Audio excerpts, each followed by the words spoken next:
At Constructors, we are very satisfied with the quality and durability of Golden Bay cement bags. We use it to construct our footpaths and speed humps here in Samoa. The cement's consistency in composition and adequate fineness have ensured strong, uniform mixes that are easy to work with. The optimal setting time has allowed us to meet project timelines effectively, which is crucial for our operations. In terms of durability, Golden Bay Cement has performed exceptionally well, resisting environmental stresses such as moisture and temperature fluctuations, which are common in Samoa's tropical climate. The structures we've built using this cement have shown no signs of premature failure, underscoring its long-term performance and reliability. Overall, our experience with Golden Bay Cement has been overwhelmingly positive. We are pleased with the results it has delivered for our construction projects and confident in its ability to meet the high standards we set at our constructors. This cement has significantly contributed to the success and sustainability of our infrastructure projects across Samoa.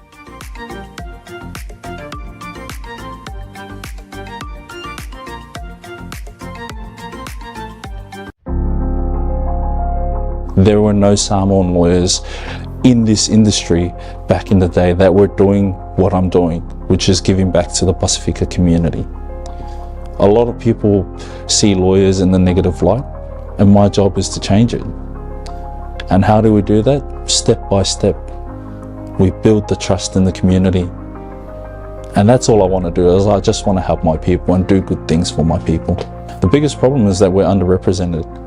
We are unaware of our rights and our entitlements. My job as a Pasifika lawyer in Queensland is to educate our people. The best part of my job is being able to see the smile on my people's faces, to be able to see them progress on and move on with their lives. We have a saying in our firm that says, our job or our mission is to enrich the lives of every single one of our clients. And I believe that to be very true. The best part of my job is leaving our clients in a better position than before they met us.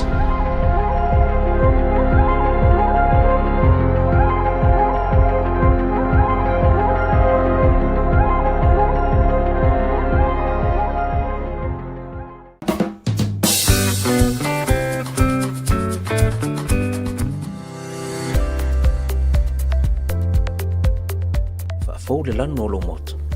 Afio mai loa i le SMI hardware i whangalei. Ua iai nei le mato au whengar to mai whapitoa a wāre sui ina o so se vali. Ina ia whetau i le lei malo mana. Ua mato vali o lo au ina mai atu nu mau. Ma ua mautinoa le angata mai umi fo i ona au le iai no mota.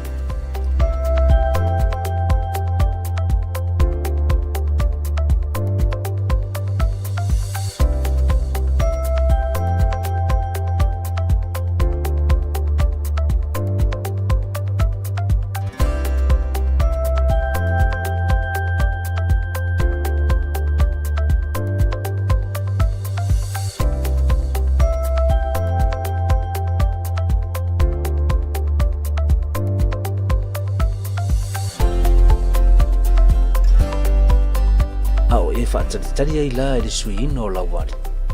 O lo iai fo inisi o mato o loa e whai ai lau filifilinga. A wale wha ala le ina atili o lo mauta. Mo i tātou o lo alala mpapa awa ia tunu i fafu. Faso ta ila fionga yama yawa Leslie Wolf. A wā o mawhai o na tongi New Zealand ai piki sa moa la woka. E na o le filifili lava o le lanu, mato ngā lulu e suina o na piki le lo a inga i Samoa. Le SMI hardware o lau paanga mo so se mea faufale ma le fausia ina o ua mea angata.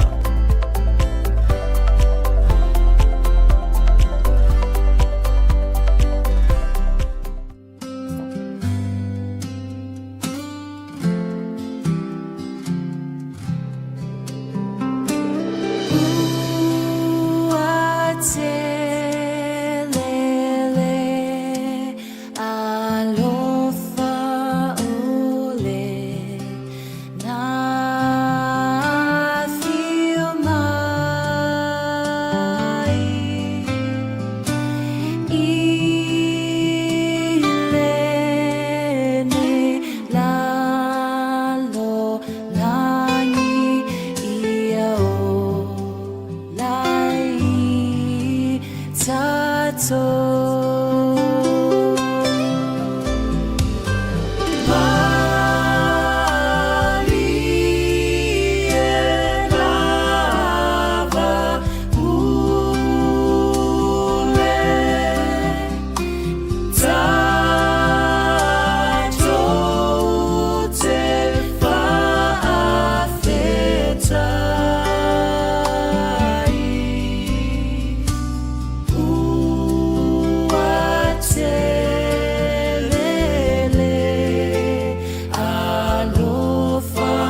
ina nama liutinga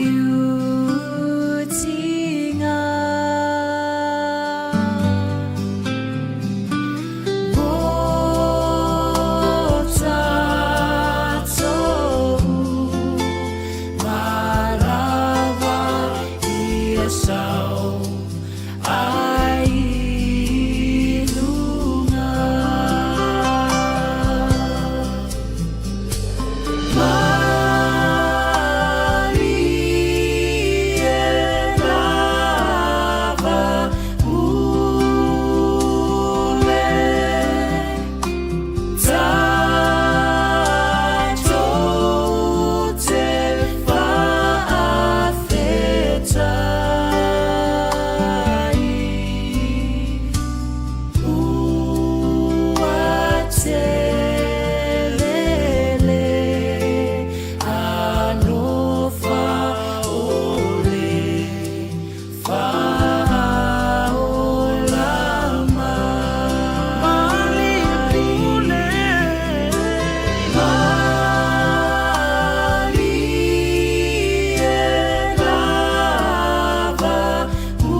Fia ngai vai ngala fiafi fa fele aku ko pai ma ko mar yon kulang fa lupe ya ma se foi fa fe ngai ngamale jos fa fa kaulang fa kasmai ka mama ki nga ma ko ka ko ko po fe la vol ka fa lang yo lo mo mai ka ko fa sa long ya fa ka lo fa ku ngai nga fia ngai kula le fiafi fia foi ka ura foi la ma ko programa ma fa kasmai lo so fa sa lau le sunga ya siaka ro ma fa kas ya mai foi fakaro fakuno fa vai mai siaka kai ka pokalama ma sifio ka pokalama fa maroso fo mo ma lange ma ya fa talo faile o fala ka tapo iga se tatu tunu nei fa vai ngola fiafi e da wato lo su bi luton taro di tu la lima ya e te mi masani fo io tatu ina ya te ro ya ma lo fo se fo ma we ma lange ma la sunga le fata ma ata ma o fana uma be se fo io to tele o ila to ua veo e mo latou faatama ia fia vaavai atu o loa ina ia ave faivalu o le la ma le masina i lou soifua lau lelei ia ma se au ata ua misia foʻi le tā vaaseʻelua i le ofisa ia malo le soifua maua ma le lage mamā me se foʻi le fioga ia anae o le fioga le gafatasi ia fui mono ia o le producer numero tasi o le tatou polokalame ua iai Sao le ia. O mai Mr. Fly, wa ke longa ngai lo mongia ya hana ma o wa ku fia lava hana langa ka fonga Mr. Fly. Pe o le ka fai ma misi va ia kanga. Te lea le swinga o Mr. Falai le bele ua iai le whainga malanga le nei ioe. O le memonia ia o le ilo tunu po fea ama wai. Ioe, o le iloa ese le tūlanga le levo le o iai le wherua ia Mr. Falai. Ia e paua le fiafianga o le loto le ae siati atu le location. Le location fo ilo te nofu ma, GPS. E ui au te vai ato e pongi sa le nofuanga iai. A o lo o saunga le mure ri. O lo saunga le mure ri se me o tupu. O le drone po le GPS ngai fa ngai oi. O le o isi taimi angi nge full GPS o ufanga le lunga le drone. Ioe. Se ka mo mo ma lo malanga langa ke le al fesidi le ma ke ngofo marka ko boss ole o maga ia o mafia va ko wa ele fusi fo ele fusi fusi pinga le o mo Mr. Fly ai yaka ia nga sa o Mr. Fly le se lo ka mo mai o nga fa mai mola ia le ku ulanga e mo ki aka ia o le panga le a Mr. Fly sa fa inga Favitai e manatu le asita o fiofi mamau e tatu ofisa. Langa wata ia, ele tau o fie fo yata. O fo fate ia i isi la e ia wala e Mr. Falai nei California.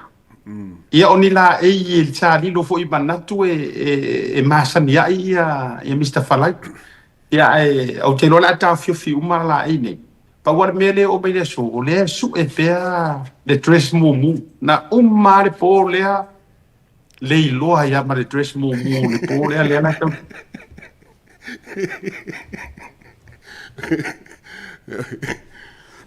se vai pela hora mukali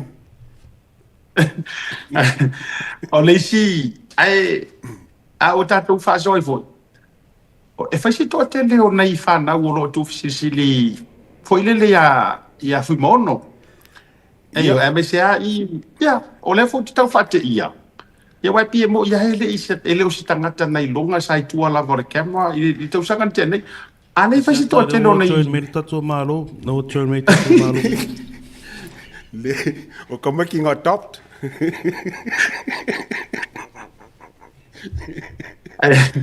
ai pena e pei tau e masani le ngo foi no Martin ko so le ngo nga ele o ka ua ai o ngore ka ua ka so fa makai ai pei nga o Martin o la yo ko fa ku oi ai Martin foi nga ka ua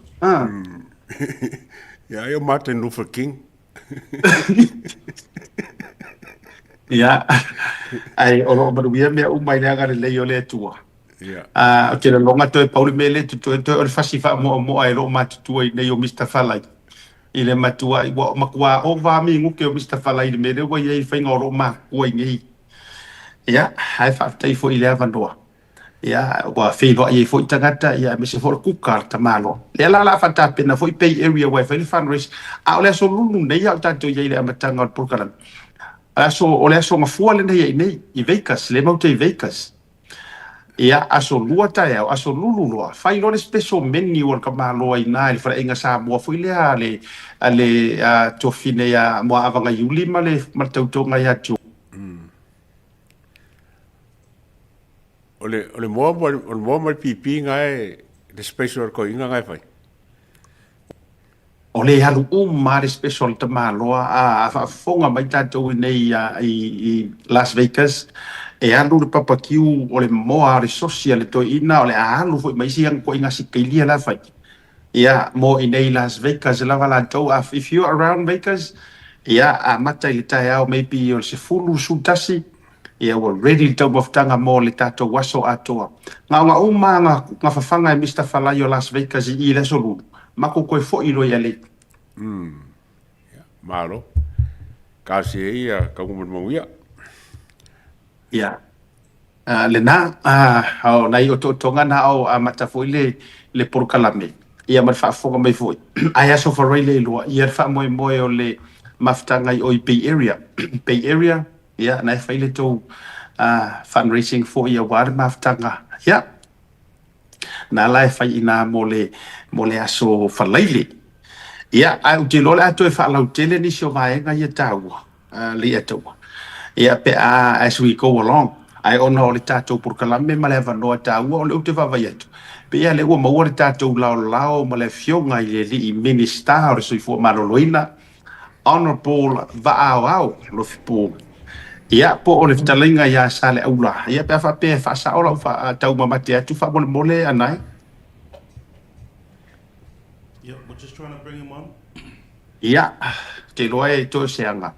Ia ma fai lo na mafuta mai ai le fa fonga mai sa mo le la ma wala va no ai fa tela no ai le fionga ia ele minister so fu paloina ma na tu mai fu e se fu iskalia ta ia ia ma tatu fa tela no nga ele fu fa tela no nga ma le fionga va au po le fionga minister ia telefoni si o media o fa tela no ina ia o te mana tu le lao le lele nei ia ba wa se tatu va no a tau mai ila le a fionga fo i le minister lunga ia ona i o tonga na ma tu ia fo nei mo le fa fonga mai mo mai ia aso tato go to Bay Area ia aso for ia okay ia tato wo fo ila manga ia no te ia ale ata wana on already ata to anu Officer ia fa tu sale aula ia o la fionga i le minister o le soifua maloloina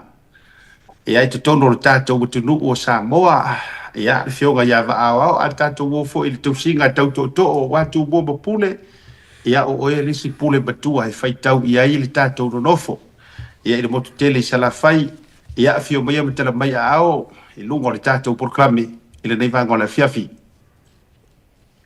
Te whātalo watu i lau talenga siata. Ia taina ne poilo so atau le sunga ya le ataua a sta poinga fo ya Samoa ua langona lava fifia fa lo ato lo manuia foi Mr. Palai e pento si sila mai ai em tau tia pa ngal tama po muli o tato fa moi ia ua matua pi mai ai te ne tio Samoa e va tala mo Samoa le nei tu aso wal nei tu lawa fifia lavo mo lo inga male a fionga foi le vai malai ia taina ne sunga ya le atau e oni pa anga fo wan loa na tau tua ya Samoa ia mai se tau fatu mai o le titi o le fatu tua i le tua Samoa tas le ngalo la o tau tua toto tau tua vai tau tua manu wa sao i fo i maau i fa mo o fatu tua i le tua Samoa tas talofa lava ia tau fai fa talofa i le hanga le leo le tua i lau fionga le ia le minister le ngata le minister so fo maroloina ia o stasio sui to tino la vol fatto tu ile tu sa mo tasi sui matua ia o le foto i mai o le tato wa fa fire fast o le tala ya Mr. Falai na ngata la va ia ile tu wa so talwai o mai le so le wo no fo fa pipi lo nata fo ile le manga ala o Las Vegas ia se tau sa ili la ngole tama e tai tu sa pe di folingo se Mexico fuile ya ole mela le un tupu matua su ngata ai u yolea o lo manuia fai na malanga ile lo fa malanga le ole tu ya le tau se va ngata fia sa no ile fioga minister Le fa feria ku fifi fo mongi ava wa fa ruai ngin ka ko felo ia wa manga fo wa mongi ava ko ka wa fo in ka ko felo ia lo fioga minister ba wa ma ro so fo ma langi ma Alo. Malo fa tai ia mana tu va wa ole ata to papa ve loi nei vai ngai man e mo mio te lo fo yo lo fa ta wo lo taimi ia wa fo ile de fia fitono so tatu tu lo ole a o a mata mai e se fa fsili fa pe o ke lo fo fsili ke so elo fionga ia ai ta wa fo yo no to va tu se fa fsili ma se o lea e au mai whaasea le to tele tu langa o ia o medicines a pesioki ka ko vaila au o fuala au o me whapena e o fo i le au nanga i moto tua matulanga ya le ya le fesiri sa o basu ile mato le diu ila wo fionga ia se ba se fa mani nongo le vaenga e ia se ta o nei fai tionga ai a fai mo fo ia so na ta ua ai se a se ma fo anga ai fai fo na fa lo tele fa mo mo tatu amatai pa tai mo le partili asiata ia o le tulanga na ua sau no fo ia inisi o maro le tunu e ia fala au e o mai i se taimi ia wa le mau foi e ma fua ono le to tele tele la to e mo mia ia fala au ia le ngata foi le o tele fala au e fua ia nisi foi wa vatu fala o le fa vaina ia ono so le ngase to pe mai fal ma o mai tawina na me le tele o tu mal o tato fal mai fai tu malo ia o le tulanga na e langona i foi fa no noa ai o le memoni lava e ia fala au sioti lo pe ua ititi po ia le sapalai mai a tato sapalai masan ia na longo lo leo le tato emergency o lo iai fiti e lua ala aso a fape longa tunei ta pena tai au e tau nuk mai le aso so ai ia na tari foi leo mana onga mai o le mea na leo fai terminei o na e ia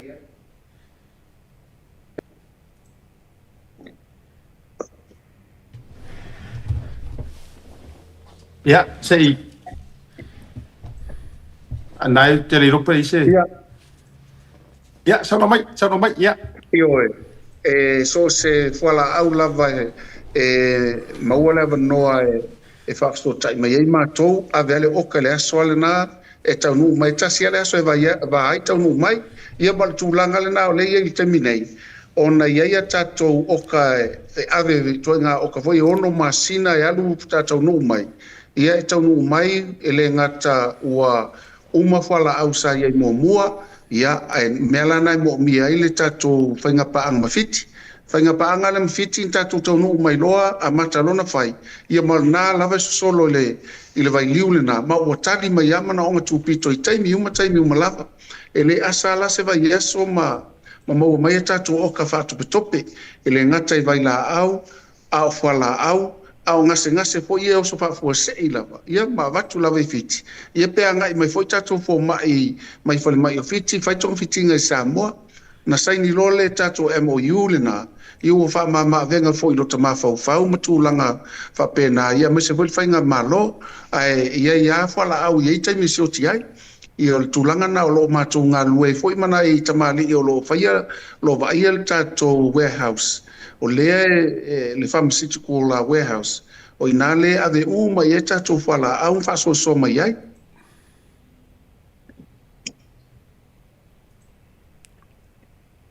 le ai le tato o tulu pe le se vai ngai ono fa pole le tulanga le ai beso le tato sa palai ele ai lava ma se vai ngo fa pole wai le ia se fala au e a tose se aso po se lua aso o sioti e mau a fala au o le ngata na o mo fo ina tu ina maia le so ani mo tato private pharmaceutical company le ye nei io ila to fo ina tai pe tato fal talavai e chemist le chemistry le nei e so ani ma lo si mai fa la tu so staimi tato te mo mi e so ani wole ala nga lo fa tasi tato ia ma tato private owners ia ia mo fo ala to vai la au fala ia fatasi ai male tonga fiti fatu tope le mai fiti o tulanga na ia ma ole fo wa ma wa isi tato supply fo le ufa mo le malo ina i mafaina fa popo atu ia ila to le wa levan ma to ma ia ola ia nei suppliers ia tulanga fo ina ele fa pe o te mi uma e tali mai ila to fa ato mai tato vai la un fala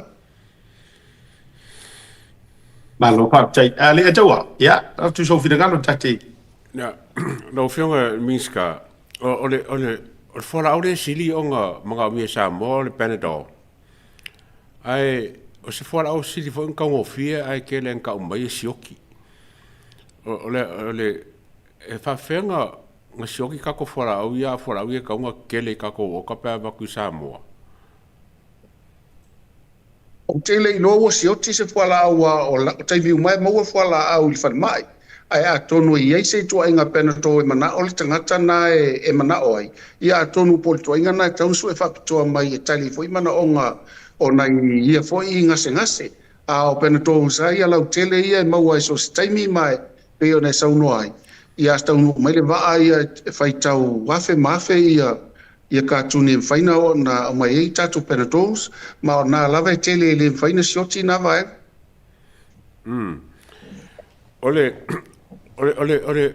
fai ma oka ka ko fora o mai fiki ma foringa ma se kupe faanga kingaki le faanga fa fer ka mi pa ke ki le e fai ka ko pa ke ki o faronga kupe se la vor ko milionga ka ko pa ke ki ole or ka usanga ngai e se ame ala inga nga sioki ai ka wangi ko pa ke ki e fora o ngai ko ka usanga ko la vai o kulis ka usanga la lava le sapala ka ko fora e fa pa ke ki o faronga fa pesa i lau sauanga fa pe ko mga mia lu se lau milionga ai ba ko pa ke kinga se lau ko milionga ai ba ka foi o makanga renga si lava ngei o mga mia ke kelo se lengi ole o se fu maro lo inga onga ia male ma security po leo ia ma ngaru ke kele malo so le ko ke kongo le fale e ka kaunga be fa mo pa ke kele le ale al ka ko fa nga malo ale pe fo nga mai le mga ele mawa ko le pake ki sa mga umier ka ko makanga ren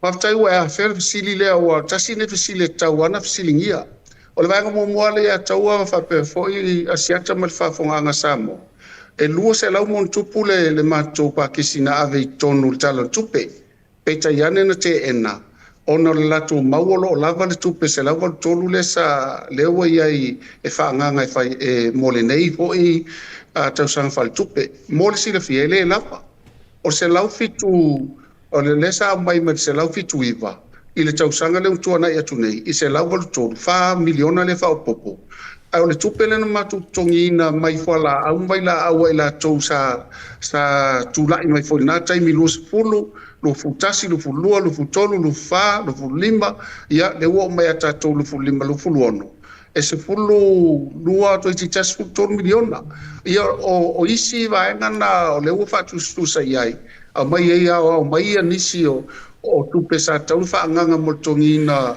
o tau pe fu mai si va na ia le wa mai ave tongi ia kwala au ia ui lava ele o matona tu lai mai lefta iva nei masina tam tu lai mai ia le uta to tongi na ia fala au vai la au na vai tau ele fa ina le ia mato paule bea e tau anto e fa popo mai lava tu pe tala fe ngai le mole o kai no fala au o le mo tu sa o le ala sa no ngal termina o le lava mato fina o mai termine ina e fa se supplementary e mo fa ia ina fa popo i tu pe a wale ave na to tatu nga se fa fo a wale mai fala au vai la au ia mo tu langa i o si tia a fe varu se lau fo le au tongi tatu termine la fa ngaluenga e ole mo tu tele tu pe mo miele tatu tanga luenga fa tai mo la si le vai ia ole alang fa fore le wala ka kero fa ko wala nga pe fori ore ku angai lava le la nga man ka pu le shoki a le o ke kilo aku i lau sangonga nga maka le anga mai lava ia le ia ka ko stock le lua fe los full lo fu kasi lo fu kon lo fu fa a se ame waringa ku uminge mea ma carry forward fa pele le mele asa wa leva ka nga kilia i pa keki o kausanga kele ngengi ai le ka fu ko responsible ko le mele ka nga sauti si ku pe fa piko ala por supplementary malo e pay off on mele ai shefer ko ku pe mo ko kaimi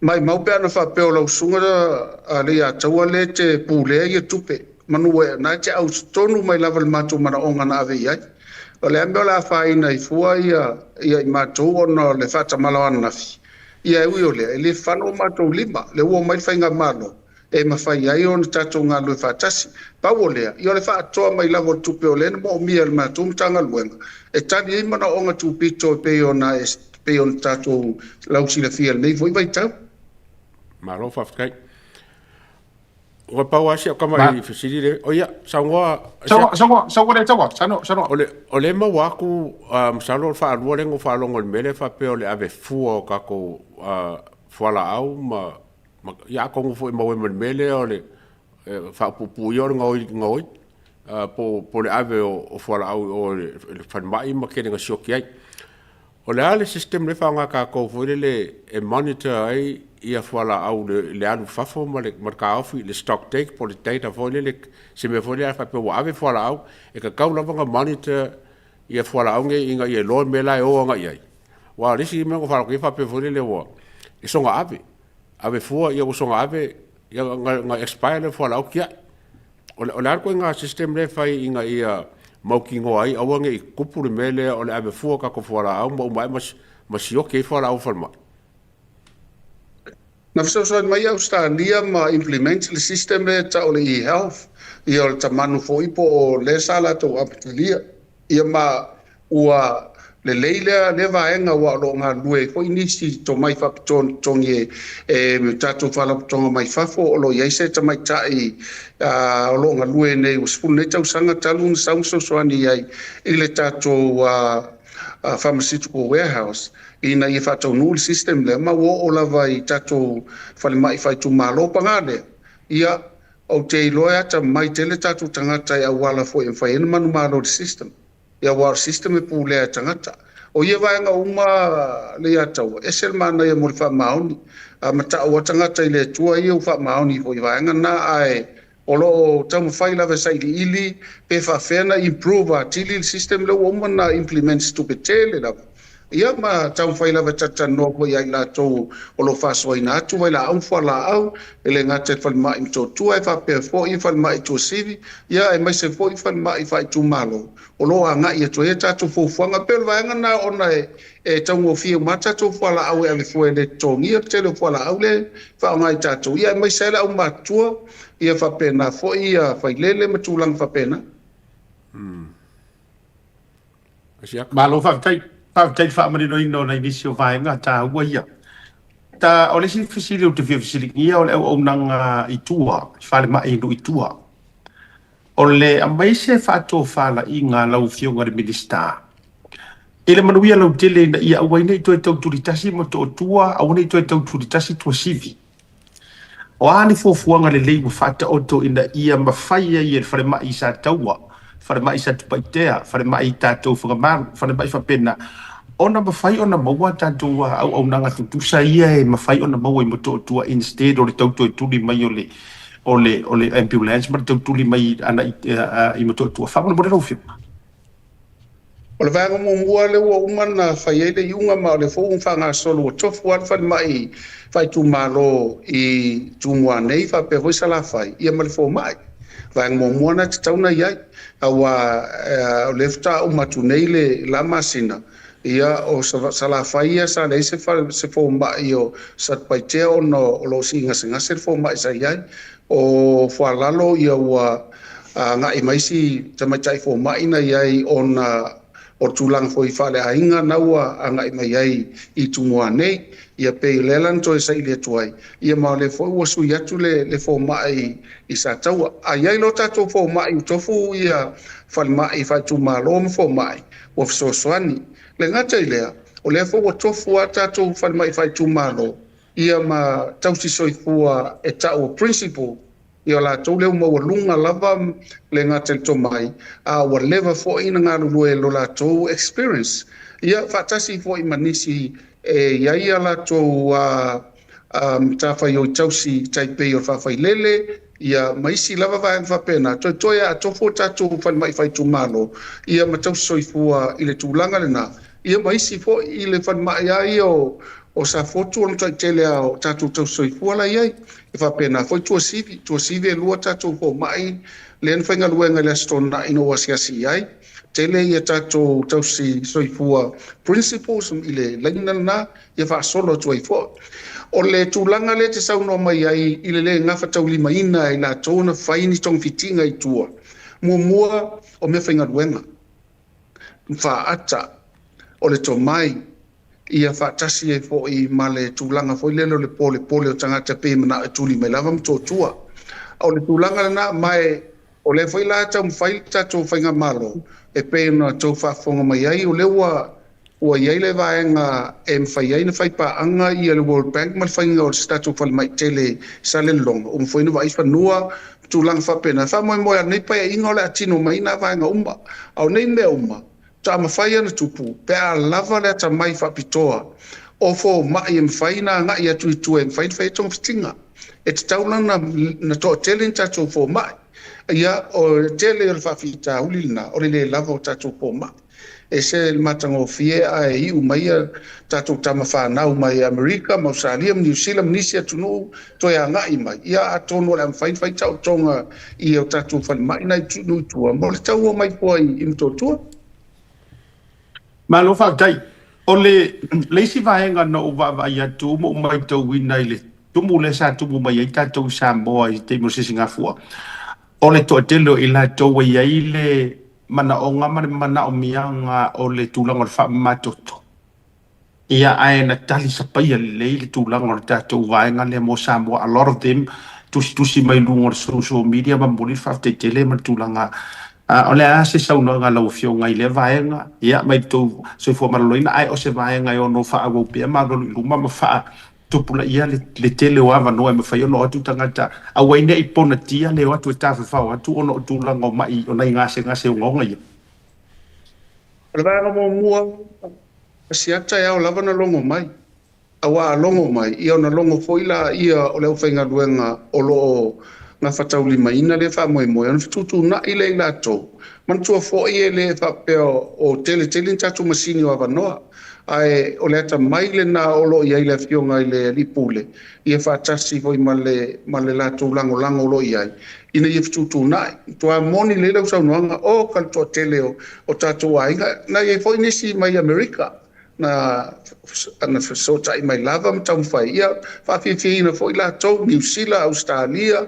Ia wai o tutuila. Na peto tonu hui tatou ngase leo mai tutuila. Tari sa paia lava e le fionga ia mulipolo no tai ina. Ia e maisena na au whainga ruenga. Ia o nispoin whanau I mai mo savai. O le mea silian tau o le longo mai.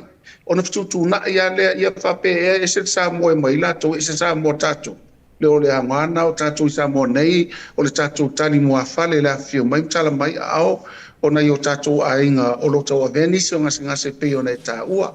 Ai a longo mai lava, e fitutu na I lava lau whainga nuenga. Paule mea ia ono sai, pe a whape tuai te isi, ono leo mtua atumu lava, ia tatou whale e wha mai toto. Ma lo whaktai, o le fisiri lea o le fisiri a lātou, e whiololo ni tangata na lātou sen, mai ana iata ma tūlanga whapena. Ma mai le lātou whautuanga, ma fisiri mai asiata po o si le fia le fionga le minister. Ia le tūlanga whai le leo ngonga o nei whale le ta ua, I le tātou whale mai mo tō tua, ia ma tūlanga whai le after hours, a meso I lātou I ngase o loo avatu overnight ma tūlanga whapena. Ia, po o ia ise li poti le vaenga I lau fionga ai o le afo ise tūlanga o whaatapina ina wal kako whare mai fōng. Ia, ai pe o le li poti mai lava tūlanga o vaenga ia lau fionga I sau whingana. Ia, mantua fo ia siata matwhawhawanga Samoa le matanga lava o lo tūlai mai. O lau vaenga mua na no wasiasi ai o whale tau o tūlo. Le na whaela ula unga mua lava I nau matu whiloa I malimtanga luem.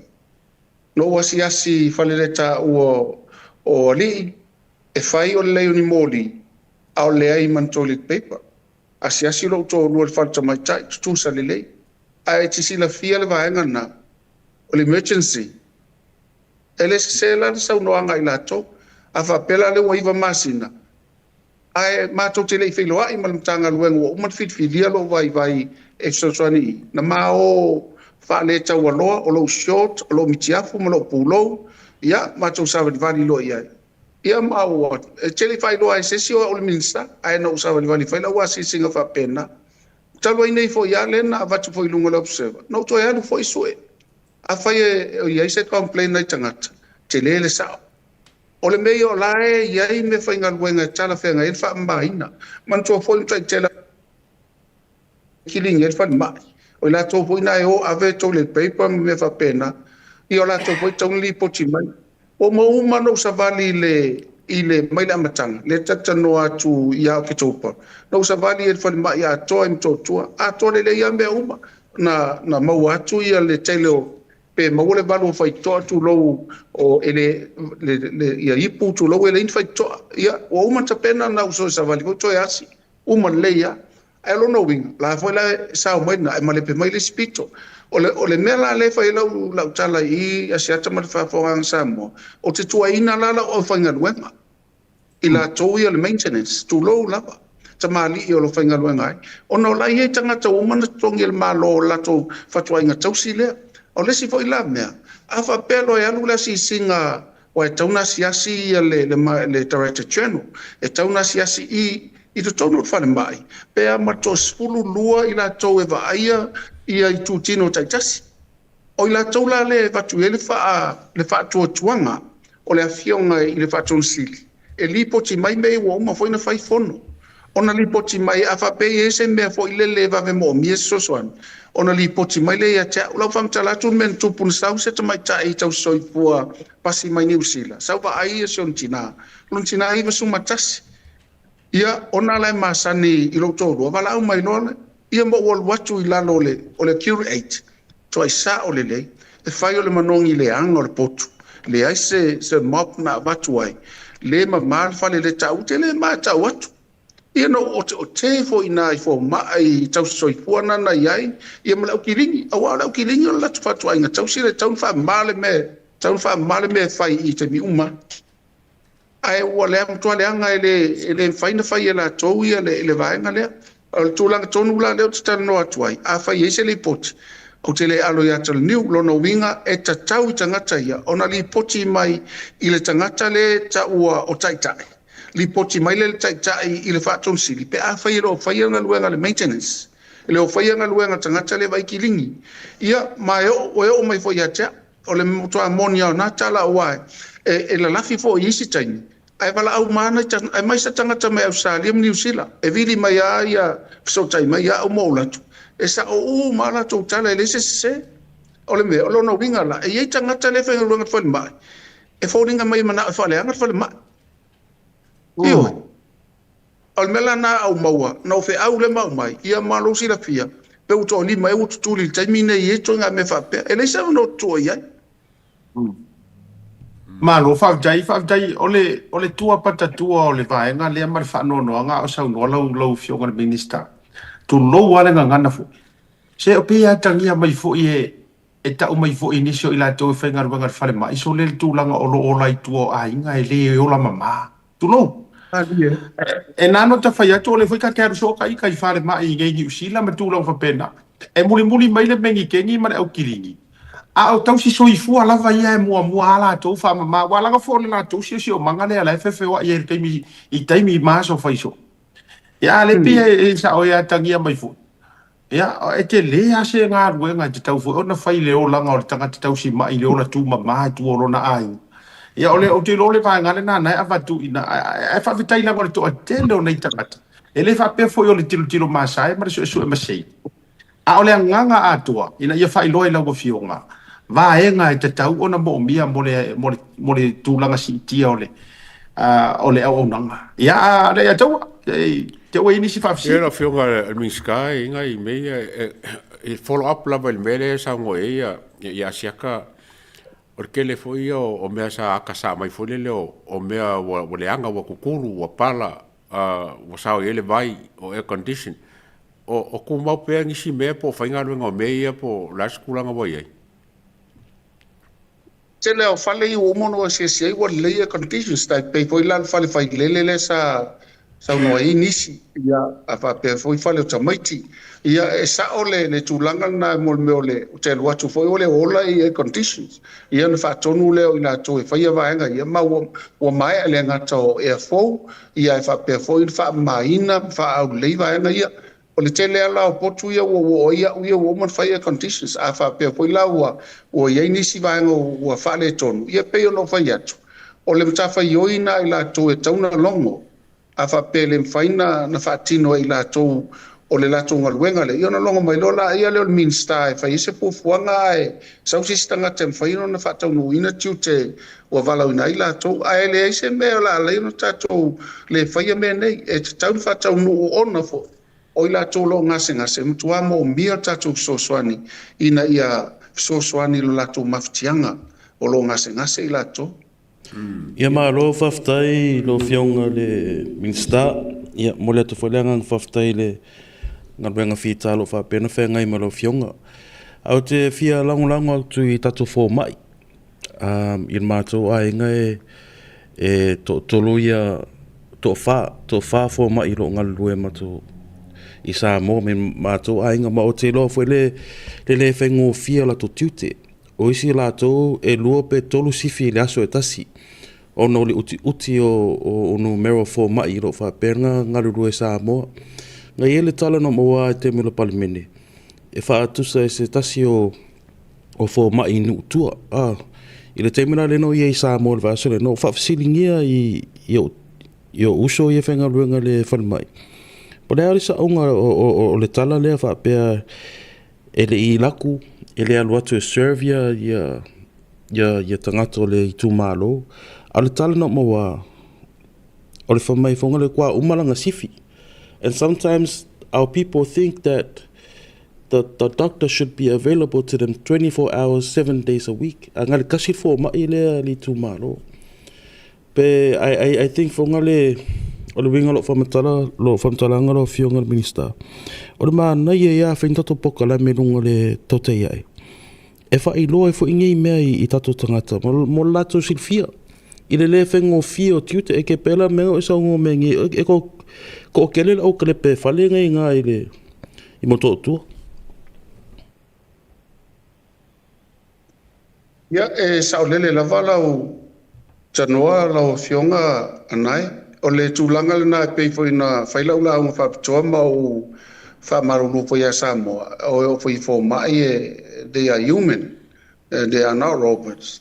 Lono winga I o la tūlangona, I taime le lava, I taime vai ai. E tau whina lava pale le manuma le whai o le tatu atunu. E le o taime umea ngai atu o tali mai tatu il fo mai. Ona o loa ngai atu fo I e whaise malo longa. Ia pe whamalu, pe whaisan tamaftanga. Tūlanga whapena. Ai ona o le tūlanga le tsauno mai ai sa taua. Ua tele li potina o mai ai I sia fo te mali. E pe tūlanga na le ua le ina sui ma a watu fo I se whamama venga ia te. E toi anga I mai e. Toi mata le upenga ma vai leisi pitonu e ngalue ai. Ia e watu sista ngata e se tofo I fo ia le tatu I tūmalo. Ia e mai se toi whauwhawina o se mawhtanga wavalata. A tatu fo mai tau soifua ia malu o tatu whai mai whai tūmalo I pa ia malu o li whai pule mai tūmalo taitasi. Malo, whaftai. O le isi whafsili le na watu le sunga le atua. Lau whiwan bei sta o la kako camera frema. O le ase update mai camera so le tatu frema. O la o monitai nai tūlanga o ni vai ngai o no momia. Whamoni. O te ilo camera zai na whaiasi singa ia ma whaatono e toi whalea atili o cameras I o le tatu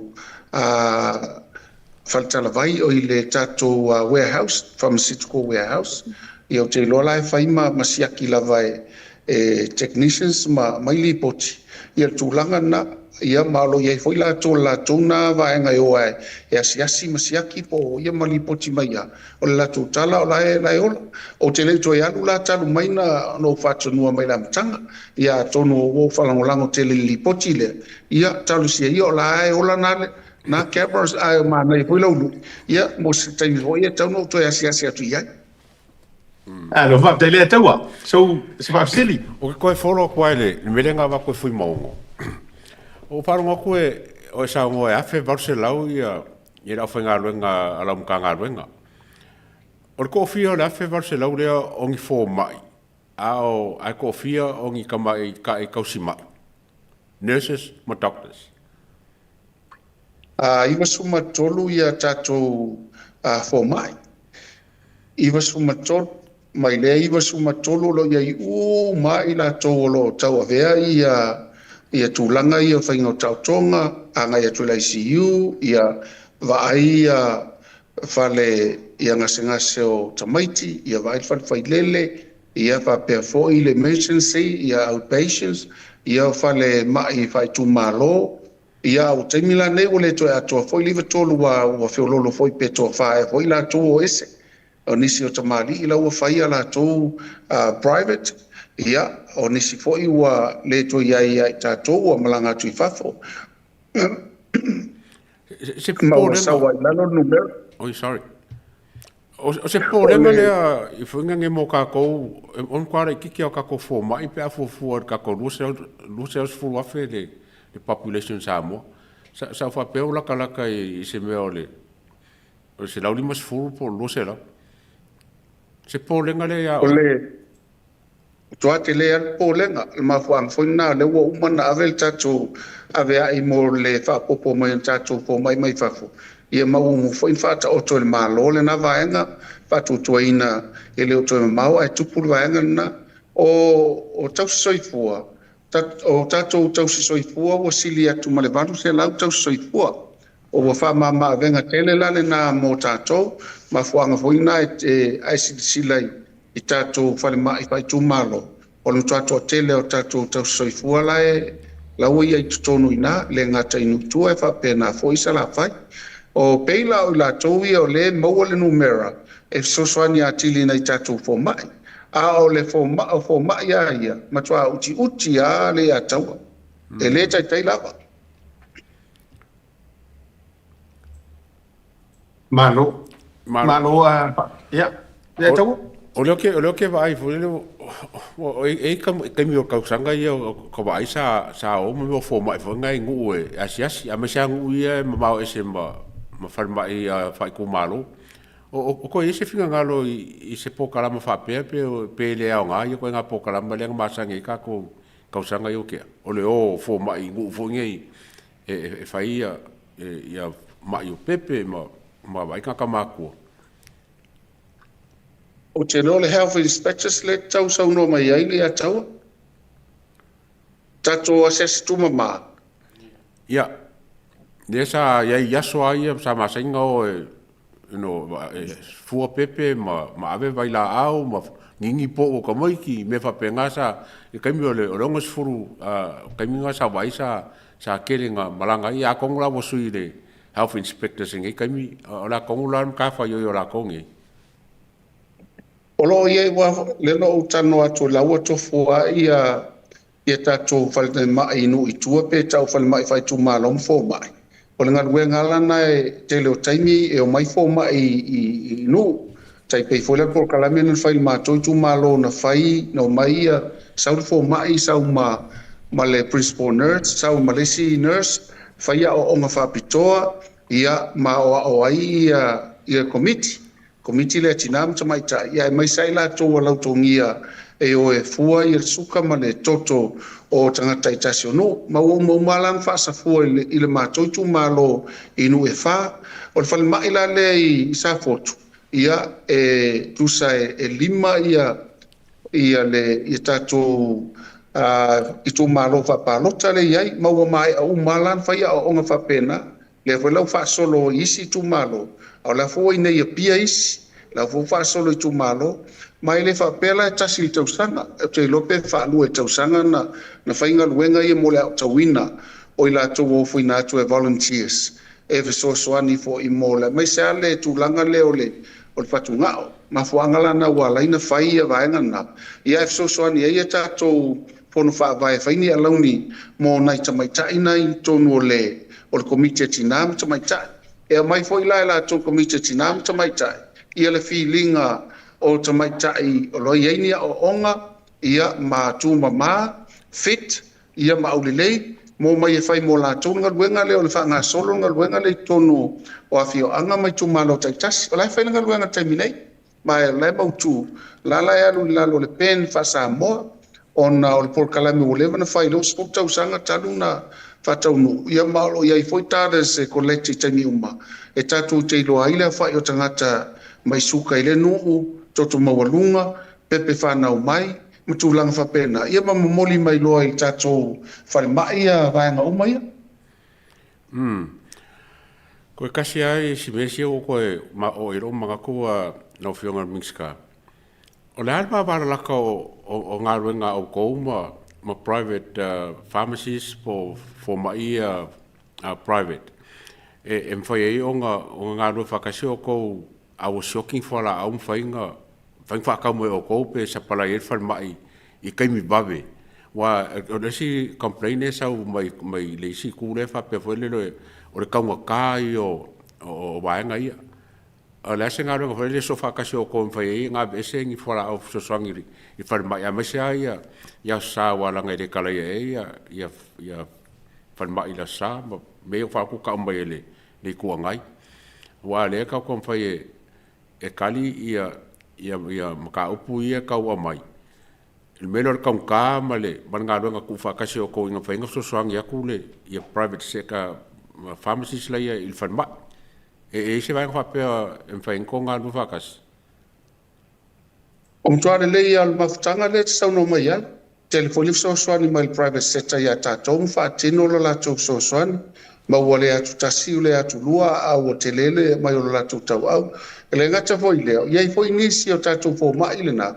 O foi na mai foi lo lātou sosoani mai I nai taimi e sosoani. Mai sa taimi pisi o tātou outpatients. Ia, ma tūlanga fia le nā wa whailo mai foi lo lātou mai lo lātou tau au tha mama venga iai tātou le ia tau. Maro whaftai. Malo, whaftai. O le whafsili o te fia fesilingia lau fioga na minista. O a ngase e le o mawhaina tono fitia I tutono o Samoa. Pe o lo o whawhainga tā o na mauare fisosoninga tonga fitia I tutono o Samoa. Le mawhoi on tātou tāngo au atu ia New Zealand, Australia, Ingikia, manisi o tunu ufa pena. Le tele o tātou ngase le watu I whafo o le mai whatu. E ia lava e ngā fōi e peile no tala noa e ia ngase mwhaina le mai fō mai sau whaatino I ngā luenga I nei. Ia e fua fōi lai me whainga luenga. Fua fōi lai whaata. Magang whapena au o tupu la leo mai nei. Ai pea o le mai whatu le tele na ave whafo. Ono le mai whatu e whai fiti initia New Lono winga e ono tasilu e lima ia whale mai mwhain tau tonga I nā tolu intia. Tasi New Zealand, lua New Zealand, e ono, ma tasi fiti, e whain whai ele mai whatu, ala ka nesa, ele whain whai fiti, na o intia I whale mai na e tolu, I whale mai le lua I New Zealand, lima fo I whale mai. Ia ma anga I maila ia ma tūlanga whaina lo le mata ua suka tele, a whaina I tua, ia le whai pointa oto isi tua inga na I nei, wang nawa watu I whafo, ia, pe o tūlanga ma wa ele na, o ngase tele ana o lo tele I tātou ngase watu I whafu o le mai o le whatu ia ma le kanesa. Ma lo whaftai, mai ala ofisili leo na, la fotu le I se fisili ale fionga ia nai o na tātou whaasi fole o le tātou whaataronga mlau fionga. E mawhaina e whaamani nonga mai ngā aia I ngā o mai e ave le malo I whafo. Mo le whaamani nonga lau tele. O a vaenga e kawai le malo, o a vaenga e kawai le ainga, ia matulanga whapena e whaatapena ia le ainga, e mesi o fufuanga le malo. E mwhaina e sau noa lau fionga tulanga lea. O New Zealand ia so senga se a tātou e ame New Zealand. E whai malava le ainga le ia le pasese, whai le booking o le tangata mai. O ia fo ia tausia o le ia tauna ia lo lātou ainga o ia tausia tangata mai. Ai le foi na runga tangata mai. E tau foi na runga san tausi mai. Lono wima. Pau ale me whai le malo o le ngaruenga tele. O le tutongino le pili o tangata le ngase. New Zealand na e te tau I le ainga o na tā pena le pasese wa ai le visa o le tangata ngase ia whaatasi ele ma tangata alu sosoana. O au nisi o ngase o whaingtana tu ilunga ia pe umivoina I tia malfala e tawala na ise sosoani e wha tupe mala le ainga ia le nofoanga nofoai ia wanganae o lo tono whale mai ia on tausipoi la ia wa laua wa laua I o fo mai ma le system whale mai New Zealand o initia e wha pasese le malo ia le tangata le ngase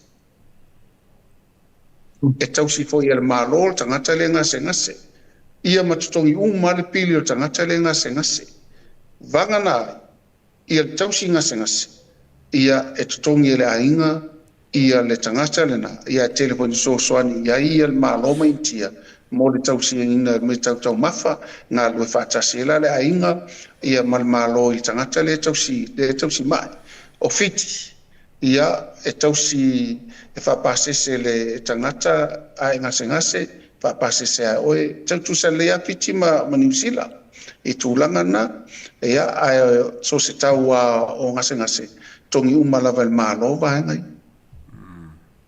malo whafdai le manino la le vaenga lea ia e whafunga mi whaele tuto ina ia tau fia i le melea o le uma wa me kupu o averunga social media so whaikala i le malo ma whape mai o le ale tūlanga lea ia o le mai o le ngā mai New Zealand ia vea i ni tia me tūlanga whape na ala na wo mana tui whae tūru whisiri lea se i wha manino le lei au o whala ai au mai la le mai lea whateita i ngā ai o le ale fina ngalo tu lou lava o no me ono tu tupu ma kupu sa kupu fo i se tasi o tofin o le ala ne fainga le vanga le a malanga mai la maliwai fa taita inga tu lou o le ale fainga le tu langa le e se vai ngar maro e to faina e to fo il tanga tale sa moa ai be se ni usila po intia po em faina sa no bai tu langa le famol o ai inga le na matu mai o lo yai e tongi ale ainga pe afa pe ola maliu lo tanga tai fafo i lana si ngase o le mtafa yo ina le ainga e o le mai o le ngase fafo i mai samo o le aso fira ngano lo fio ngana minista ia fa tai wala ngale wa sa no o ia ngan to wa fio to lo ia o me na fa yendisi fa nga malo mo o le aso fira ngano mo so manatu e sanga tonu le vaenga i tu la ia tatia ia ni usila wa lo to fa ia to tatia la ni usila wala ngai o tatu second home le e ke le a tanga tingi kia la le o mari wengi ia o e se fa to fa la inga o no tu la ngai le to fo i mai o tanga ta ma le mai ngolo na a inga i e lango mau ia wa a ro ngi ia le se ku pela inga ma ngai a inga au sangi o ngai wa ke o ingi kia o tele foi tatou ngase o ave intia ua marili ua ia na tulo foi al fali wefu am toi moli mai ona mantua foi la e fai alta no anga o le malanga le ma e fam tala o mai tu langa uma e le fa pe ave intia po New Zealand po fiti ia na matatu mautino ai o lai o le ngano ta inga ia ai le fa pese no pasene le tato matelena ona la foi feo ti tanga tai New Zealand ye lo fai New Zealand tong fitia la to fatu mala to kanesa la foi feo ti tanga tai intia fa pena foi Australia e o mena e fili to ala wa e inga senga se e vatu to no le tato committee fa foi e ta ole OVT committee la to le e filia le wala pe ave tanga ta pelea ia ai umane saule talia ai lato ele mfai ele mfai lato avea ono tu ngana sengasi wa ta nesa ia ule mfai ia mai lole le talia intia pe fa pe mai tot super sene mfai mo wela no e ola itangata tot super sene ia tal no lole malai le mfai mai ia fo mai o New Zealand ia fai mai New Zealand le 6% e mtua fulani mo New Zealand i le mai fatu ia por kanesa e mtua vai atua la to fai ta o India o le mtua to tangata India fo mai India fa mai 2% ia vatu lola India e na vatu India le yo lungol moinga e oti ia o le mela le fofua po le mel fi fai tu pe India po le fata malo fo mai India ia po le sa le tawana abel mai India o vai nga mai tilo to ai le fai ngofie le waiva masina talo no tu lai mai ia o le lava te talo le tua fa tasi ma fautuanga le mai ia ila to waloa na la to fai assessment ia ma diagnosis tangata ia fai fo ila ia leo o la to au nanga ma ave fafo ina ia mautinoa e tau wan te lele no e o lai tangata ai titi ia o le mena le talo no tuai o ye nga senga se wa to amoni ya le ya la to lo fa yer fa uma e le tauna avea ona tunga tele ngase tosu pasene ai fai mai intia watu ia na le watu ai ele yo i lunga o le moinga ai mari tu loa mo tupu mena i no po inga le te ia ya lo fai o la fai ula fotu nai lo fa fili on tatu wa fa si fo le o le ana fuanga wa ese ia inga o le mai ngai ni usila ma le ave initia tu lo wa fili na ia fia mar malama ai o le la pe a fika fo ila farma fo pe la tele la tanga tau optimal option initia ona o le pe tele le so ninga le malo ai se a wa fa pe ai a o ni usila I mean, I see to do it. Tau na tele se la tu so ninga ina ita tu tanga tau ni usila o le falta to friendship o le foi ko kiki umai le so se ma fu anga we se ia ingo o le ave ingi kia ma le ave ni usila fa mo mole mantua foi o usila ia o leva na ave tatu ngase o intia fo nei a tonu le pefta tolu pe fanta usanga taluna fai tatu pa anga intia o e tau nu mai foi lan fainga malo i ole mea nana le ia nei le uto e fai le roi longa ia matatu to e tilo ia i le vaenga na o intia o le tulanga o no tau tatu le pase se le ru intia tau le ngafa tau li maina e ainga ia mantua foi la fa pe lua ia tangata ia la tongi o intia o le tele o pase se tai skulu afe o New Zealand pe ia e afe i New Zealand pe afe montu o le tangata tota se pulu afe a fa pela e tutongi le tangata tausi mai pulu afe tutongi ma tangata mai e se pulu afe lo no winga lu pulu afe o la inga so mai ai a lela tatal no ai si ai nga foi lele o Paul tutongi ma wala to ai nga le yaso o le lu se la tala le yaso o no tele o tangata mai tai fa penale ave fa to ya ale se tu pe ola ina tangata ia alono winga e fai la wa yo ya tu tato o le ala ave fa fointia o we ainga wala ulen fai no mo le fa fonga nga sambo e lua ainga wa matu tana no ai ulen fai no o no ulen fai no e ya tu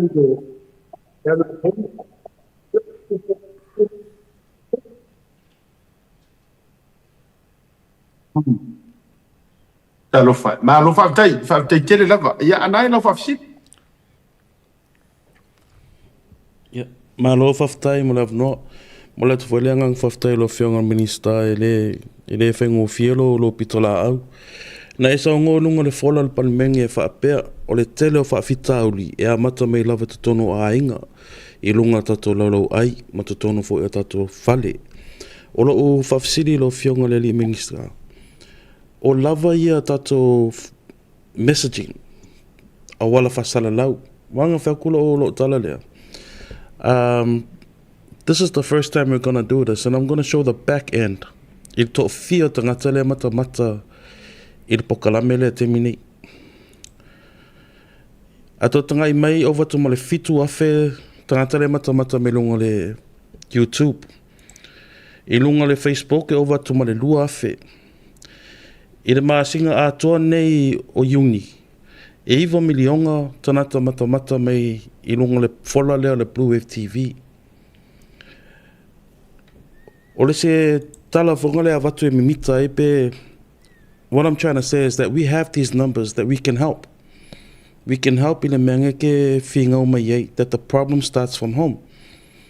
The problem would get so bad, so big, pe awha pe le lele whawhaonga mai i to tono loto i whale po tono a inga.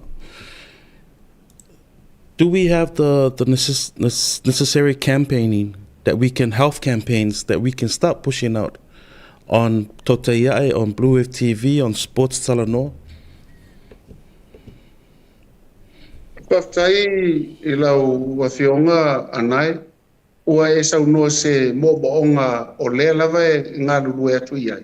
Mai wha moe lava tā pena, ma tātou toi tala noa wha mauti noa atili. Ua nau lava wha nau mati e a watu lava noa e tātou te ngā lulu e whai ai le pola lea.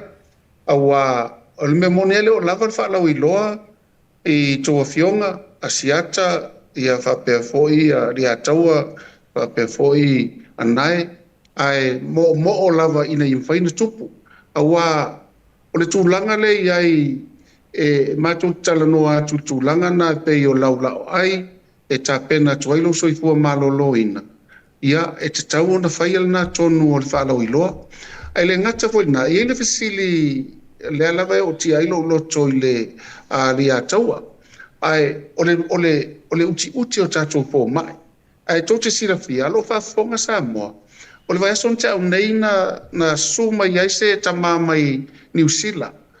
Tō lualan whanau le inei e whaumali internship o na whaulola i Auckland University o la po mai, doctors. Ai tō atasi lana tarire uofo mai, o lai miro moa i Okilani, le ala anga i mai e fo e ngalue inei. Mai mato te tatalo tu whapena, o le mafo anga i Samoa, o le vai o le science.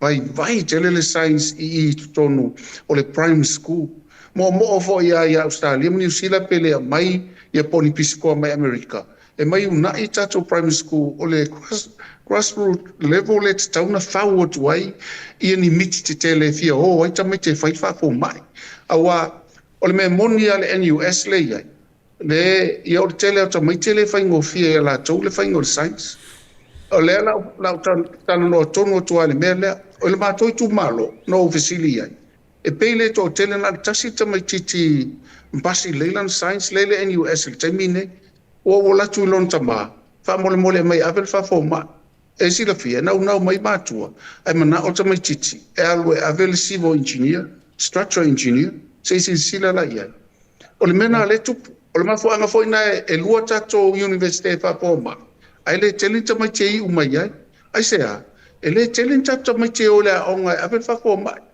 ele tele mana e to lima tamai tei lai na o tako ele le peto fa fonga mai tala le to lima tamai tei wa fo atu le malo New Zealand e ave ia le science le medical science i o tako o tulang fa pena ai umane o fili e malo New Zealand na le tasi lava faina ave fa foma tasi on au lesi tamai tin matal no ne po el mata la failan forensic area aluia na o lesi la alula failan fa tala bai o isi le alu fail mele le foi la mo watu la no New Zealand after mo fi New Zealand ya ta o fi le to lima ai ave na to tasi fa po mai la ngona i foi fa no uti ya ta to po mai ai sea ele tasi se me lo afa inai e si o manga o ta to po mai Samoa ele tele nisi ona we fai ai sea ma fu atu le primary school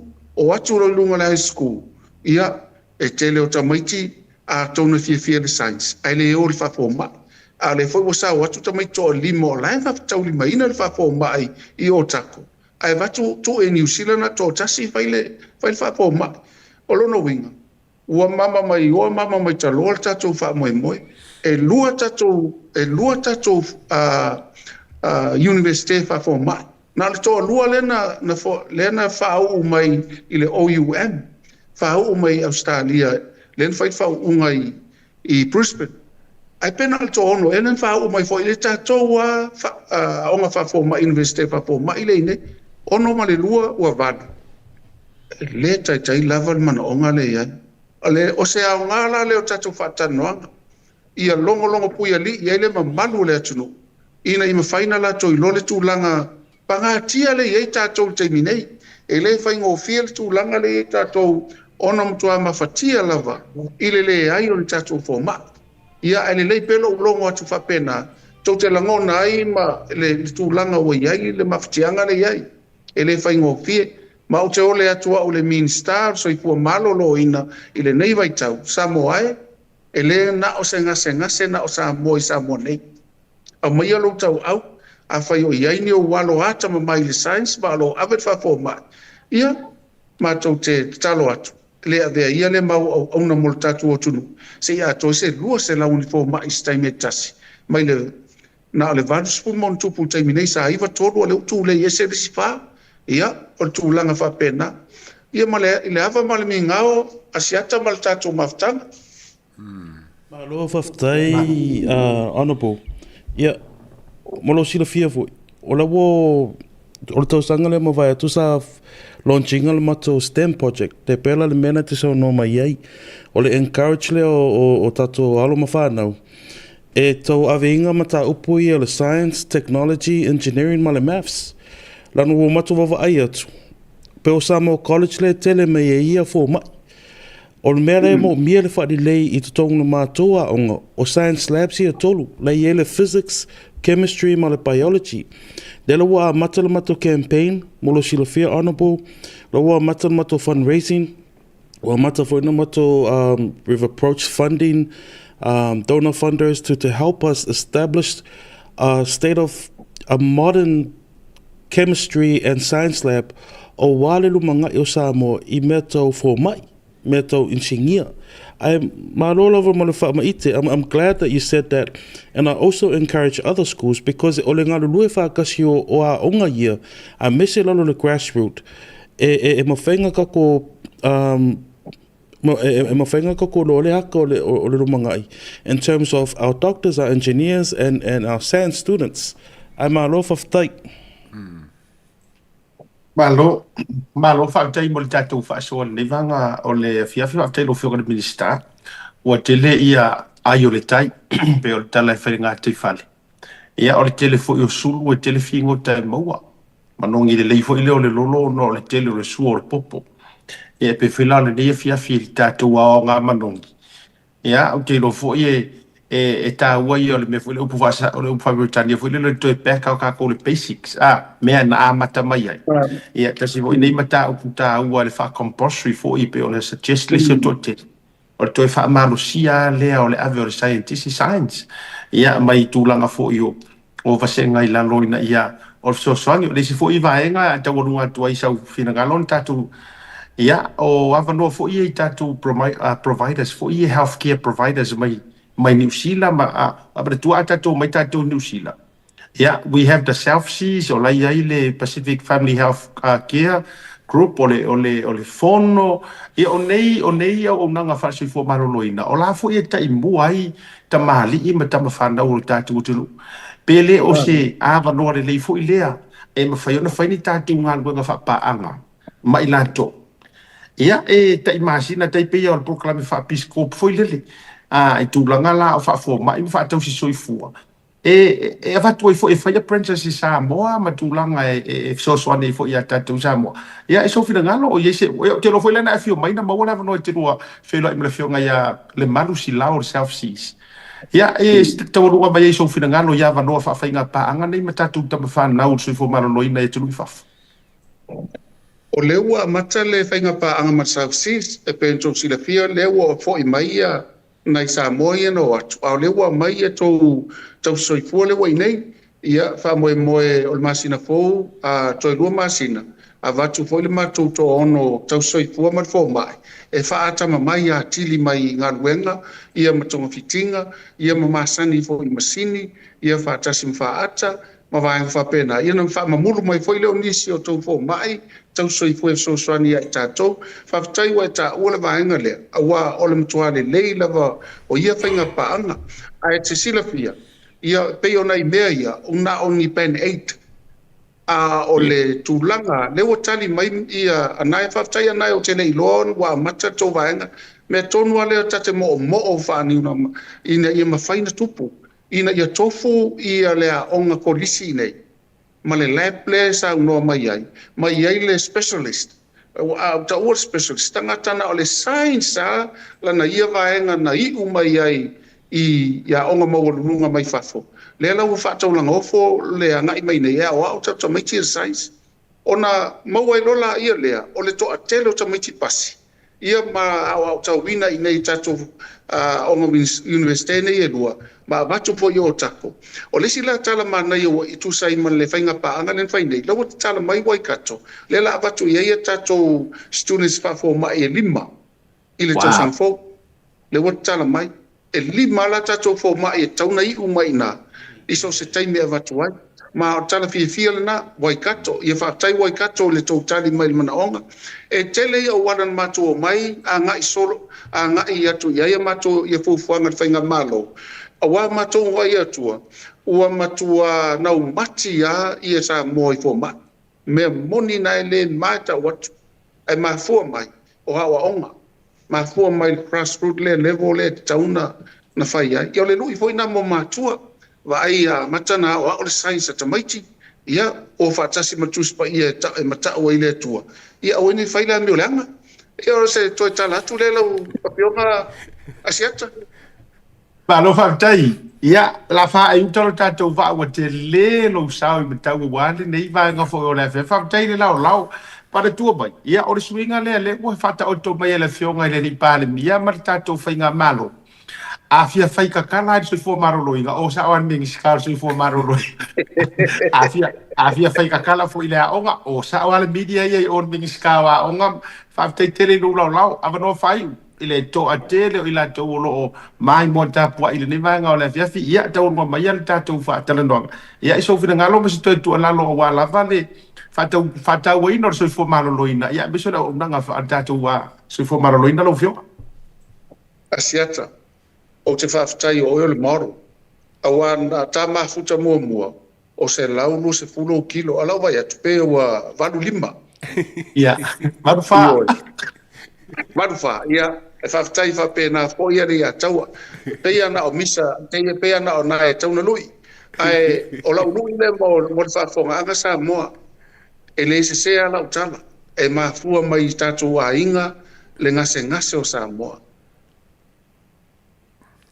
ioi e mafua mai a au tama o lau tō lua le se sea o wala e whanga i lau whanau se sea o le wala e wha inu ai tamaiti ia ma se la wale fa tupula ia ola tau ma fa a sa ole holistic approach ta tau ma tu ita maiti e le talent tanga tai o fan ma man tu foi e silil pui lo tau tonga fitia wala nan ta tu tapisa ne ia fiaf ono wa mai sa mo o le mai o sa mo valus pulu pasene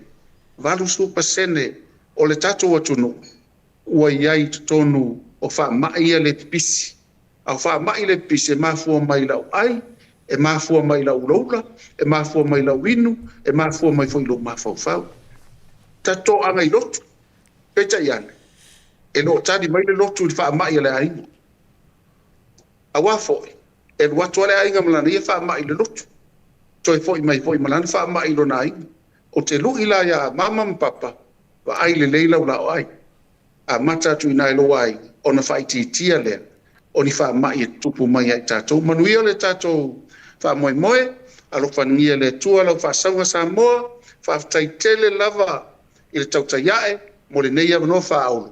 So i po ia, mai e manuia. Ia, whailo leo ma whonga tau mori o le tātou a Porokalame le fio atu o le Pulisili, ia le fio ngai le ngā whatasi a fui mono, me se fōi ia o le sunga le lei a taua. Mo le toi le wha maa loma le wha tai tele.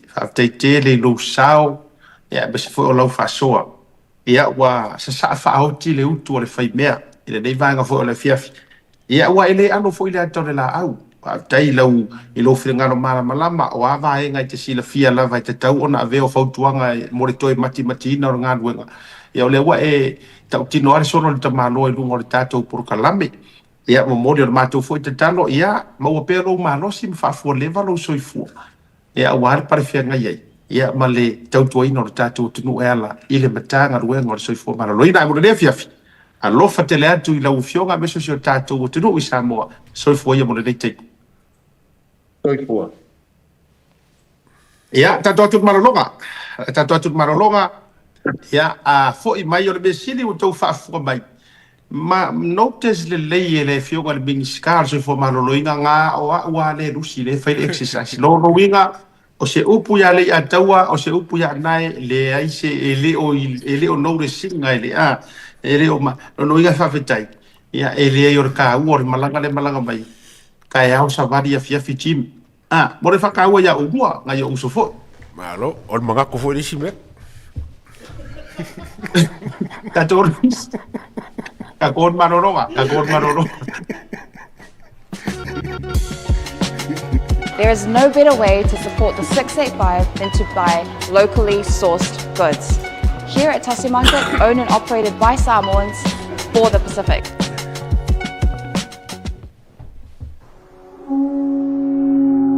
SMI Hardware is proud to metal and roofing solutions. Colours inspired by the heart of Samoa, from the deep blues of our ocean to the warm natural tones of our fala and tapa.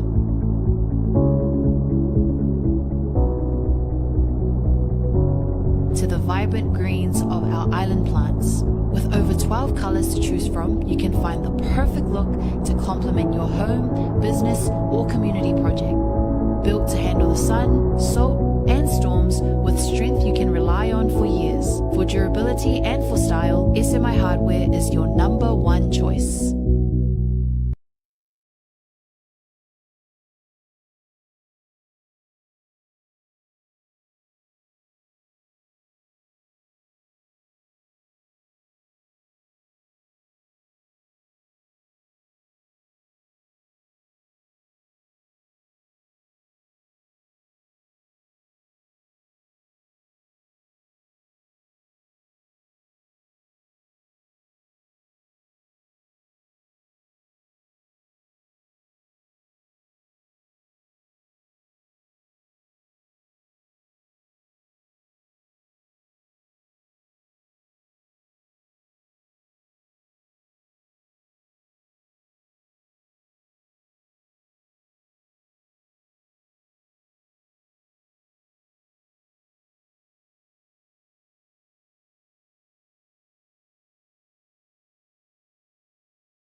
Looking for fast, reliable internet? Join BlueNet today. Whether you're streaming your favorite shows, working from home, or gaming with friends, BlueNet has you covered. With lightning fast speeds, no data caps, and engaged customer support, we're here to keep you connected. Plus, our flexible plans mean you only pay for what you need. Experience the difference with BlueNet.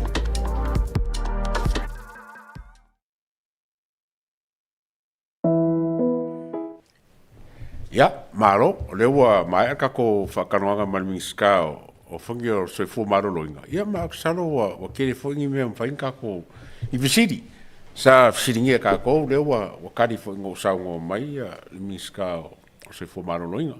A risi whai ku, ia, pei whai o saungo ia siaka. O whangi sawa le kau whai o sawa mingiska.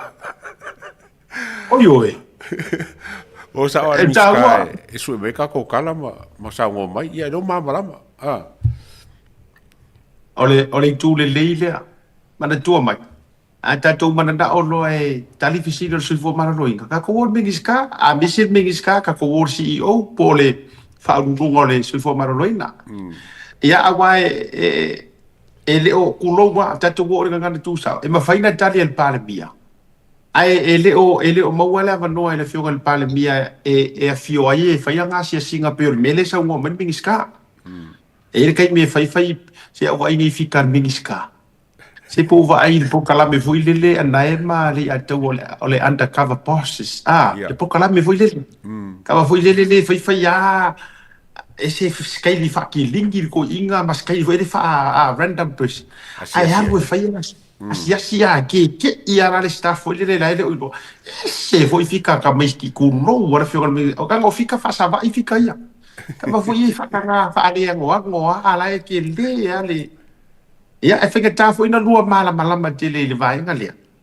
I tūlanga o skaiti fo i e wha undercover bosses. Langa e whainga tā na lua kawa lua ona o lua tino. E whainga tā te lea o lua na whaile mele na. Ale mea lea tau e mai mangaku ka uso. Ai mea ia warang pa ua ponga o e mai mangaku. Oi. Oyo rua mafau. O rua mafau faua e sa wala e o ni fo mai o rua e le o nga o rua e tatu tala noanga fa sui malono ina. Ai ole fa tau. Ole si vaenga tau ole vaenga lenga admit mai la vai le fionga le minister. Ole lape o tūlanga fo i tu loa nga ngana ma lango i mo o fale tua i ai ya fale le ta ua o potu o vaenga fa pende so le ore fale mai ore fale le ka kaunga mapu ile ma ale di e akangia mai o ngor mai nga la ko e li mas fu pasengere mai ai fo i mai o wo se la pasengere mai il fale ko ngongi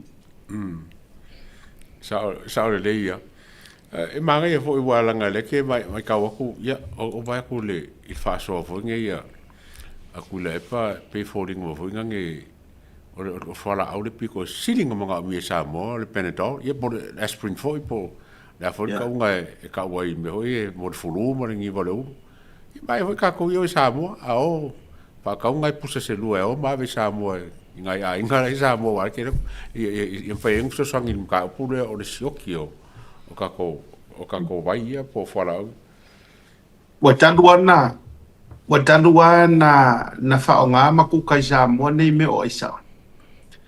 Wa tele ia sioki o mau fala au ia.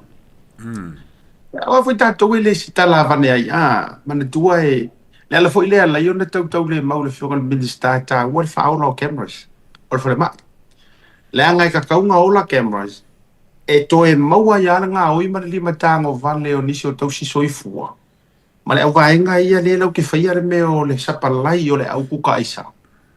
Ia wai ele na ma le la ina ele la ke isi o ki fua ora fasane no masi o ki fua ngai vai ka o soifua nga.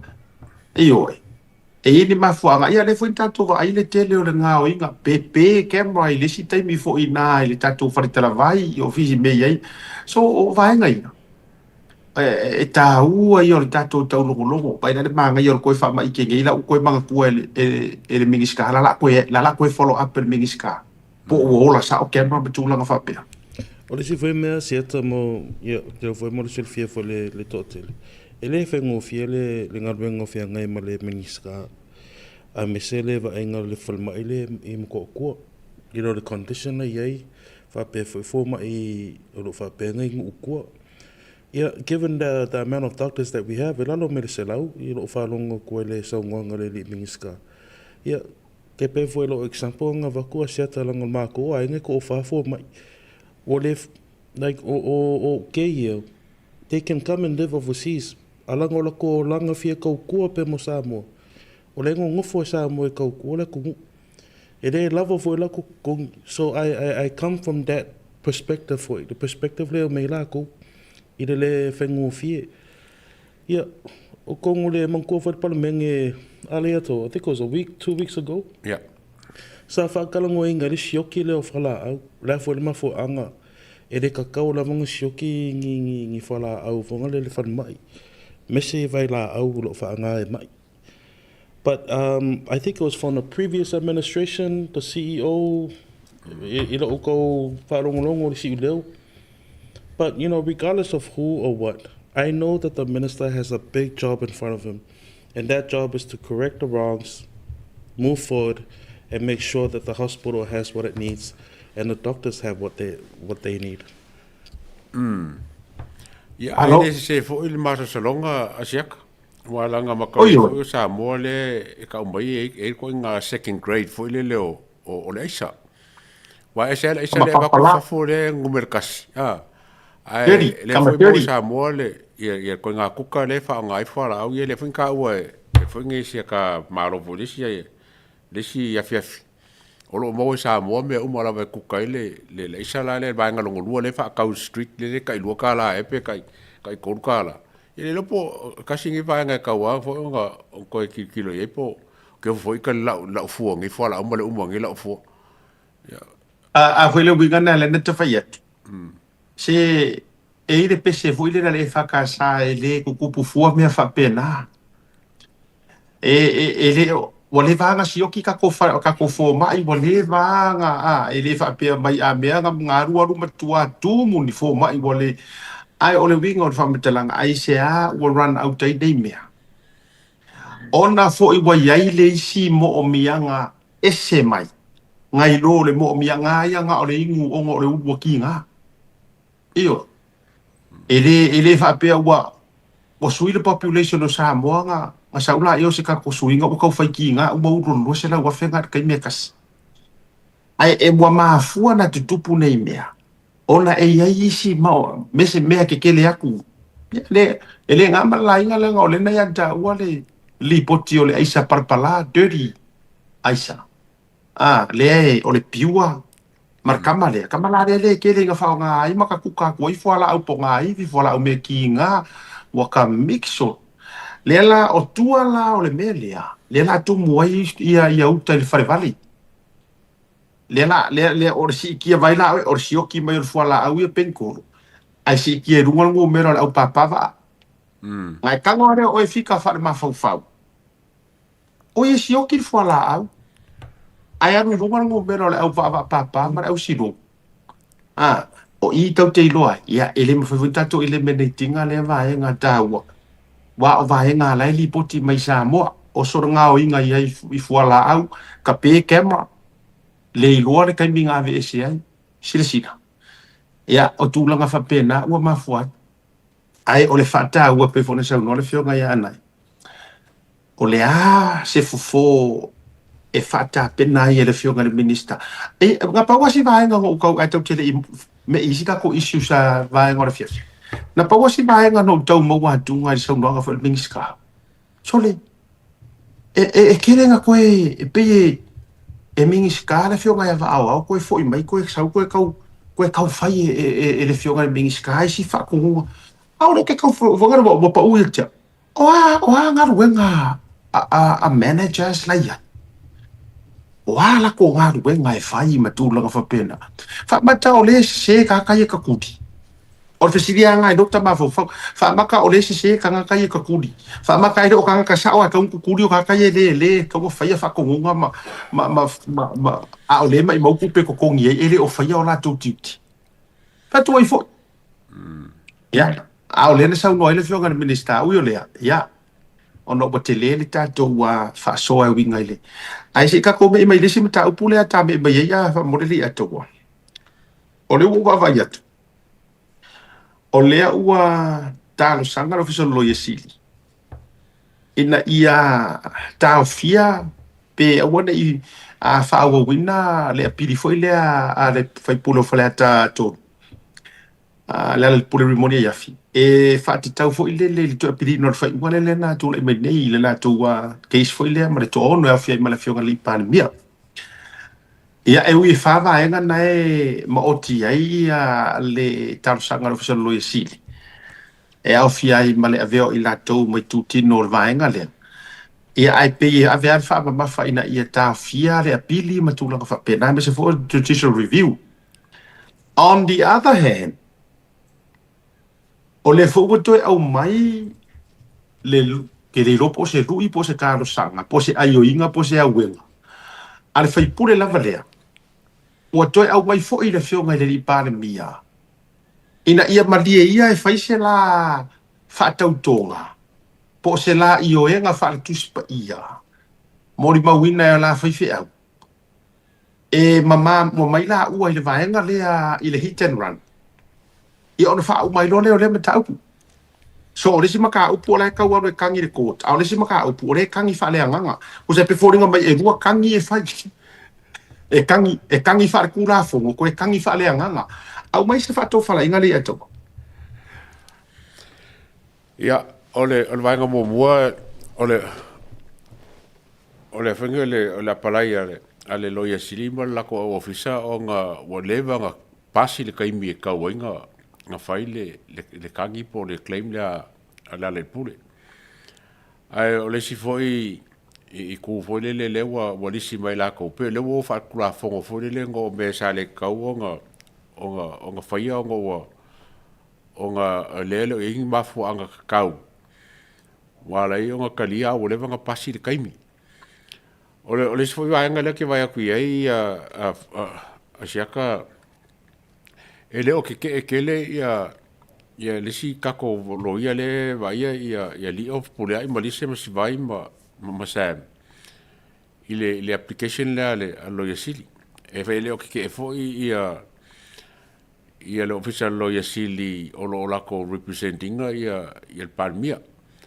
ia ke aula ia pe o ala kula fongo ai ia ke fo e kawa o fa ka ngupe wa pa ngele wala mfai ai onga mai limongi kongule il fingol fam singonga le o lau saunga fo le fa pe fa kankangi ale ala i se la fa ka konga le sa ba e nga ngei le ka le fiafi ia o kwanga nga wa le ala e ko e langal ka pu le fo e pack up la ko media le fa HPP le lu ile o mai e fa se la fa ka konga sa wi malanga fa fe au ala ku e mo kwale ai ya se wingo le me langa ele o afia ia el palmia il faso le hit and run o ia le la lunga ele lo swafa ole lu ile e kau fa aku ya sam e kau on fa aku ya sam mai ele mia makupai ola ko ia kau mai fa kau konga le lu ele ala ia el palmia ele kau onga afia for palmia langa lu a inka ka afia le o fa a inka ka afia o sam o ele mia makupai o fa fangila ko konga po la ko le pelo le mele o i tau te fa ai ai pe wa amata tau fa le tonu tu o fa le tonu ma fo le le wa le sanga tonu le ma fo le o le to inga tanga ta fa pe ai o le fasili fo a o siana foi fai fe au kuno a siana fai fe au se ia vi foi se fau tuanga o sa o lau mele o sa o kanga kare ke kangi ye le mele I mean le atawa a fa pe o lala ai o ile pale mia fa ko ese fa manga lo ia ma foi le onga ave sa o le o longa manga ku ma longa manga onga fa mole ava ku nga o ia fa sanga fa ka ko ngar kuspa ia iluma ai ka ko ai fa la u mara ku u ku foi le e fa ku muria le stadium mara grandstand like lai yo ia pia ai i vai sanga fa ka ko ngo fo ile ai mai uma fai fe au mau e kale sia uma e mai fo ile mai e fa ala poko fai fe au uma nga fo ro le ona le pure le nga ko marang kuspa ia ai fai sanga fa ka ko e saka ka nga karu sanga le pale mia fai le mera nga mo ia a ole mene ole tau mo fai fu e va tu ole ala mela fa ka ko fu ma ku ro wa ole ala mela fa ka ko ai mala au de mali e toa ia nga fa ka ko nga ngei ele ai ma se moli mau e kasi o sa ora vea mai ai nga masalo mia la audia mali e toa nga la vea ai ka biki lea ole mele ke faia pe a fa pe e kukusa le ya ku inga le ku ai oi fa pe nga fo ile la audia mali ko o nga kau ye le o se ma fau le e tala fea unga lo mana onga ane lai oso ke manga ke fa kau ko ore ale mer para mia ka fa tor fasili le o tele mala ya to ke lor ka po ka wa fiar ma fau ole fai puli wale mo wa ye yangi ma fau ole ale la nga bo fa kau ko fu ma le au de ma di to por pa le fengon para mia o ye se ko inga nga la ve ai ku au para mia por ko mele nga fa mai ngei or ko mere le nga fa mai ngei le ka o mai ku la e pa fa mai or ta mai titi na fasi mai o or me ala nga e le se fa ka ko nga se me nga or pa me or o mai o le su le ku le pa la nga education le e ka kau i le o mar maka mare ko me singa o le o lo il te mi nei e ta taula ona to e fai la su enga ole o fa makalanga ia langa ele mama fa makalanga ia kula epa le wasa ua mai fa mai or ka mai kiki nga fasi o ku no wa pelenga a inga male liwa yo le tali ia tu ai fa mai nga fasi o mai or ka makia i va vai fengo fa punga O I tonu ale a tau le tau ala va mai ai le saika le o le fa porkiki le. Le kau o mai to tonu fa pe fa bas fa kau ko ngale fionga parmia. O ngo le la fa tango fi tau fa mo i le la to tara fatu le. Le la kau ma fa ya la ko e kau fa mo i le kala faku le. Ina ia se masalo mianga. Longo winga ka kau fo ilanga fa se fa kau ko nga a le parmia po le sunga la o le male to. Langa o le fo i o le la ka mo fi va nga fa no story o le me. Le ai o le me fia fa mangingo sa mo ma fa fa mo kuila e pa mari mongi. Le ai le luang story o le me le. Nga le kasia nga le hit and run ele se murder I kuo le me ele se foul play o murder fo ile le po le alava le tulanga pa i valea manslaughter o po le fa mo inga le ai ma se nga mea o afia kuo nga o le hit and run lava pirioka lono winga sa o le lo sunga le atawa su mai ali mongi le o mangalo Samuel o mai ke lo foi makua I kadisa paia le Samuel u kai midege se lua fa kaukonga fesanga I maka pe o lunga li fa ipoipo pupula le si maka o lesi or kanga ka emo solo or kanga karnga mo wa ngala pero ale to nga kongwa o me foi lo que le o marmar mai ia sia kamar fa fonga foi ka ko o le fa kwa umalava nga fi onga fai le fai unga foi fa masingo ilang kangi le fai ne fa ka o le foi la wa ku fa masingo funga e ko o le aso se fulu o Julai e wa ku e ko a mai se update mai fa masingo mar kulanga o la ia ma se kulanga foi o se aso fai le hearing po le ala me fai foi kusai ma le aso le se fulu ai e umanga fi ai sau fai lang ko ki fa ko ese ai la ko foi ke lo po wala ngal melo me sen mai kia ila mai ka foi fa wa ese malanga lu le fai mo malanga lu mo fai mo pe fa ali malanga lu a langa lu ile anga fi pe fo linga mai la wa calm down langa lu pe o la ko ki ka kalo mai ko ki fa ko ese mai nga pa wa me ngai fa upunga ngai e fo linga mai ele kala fe ngai ai e ke ulava ia anga fa pe e mongi longo finga ngalo le me ninka sa foi lunga o ia po kalama ingosia fa pe ai le aru o ofisa ku lo ofisa pare mi fa sela kala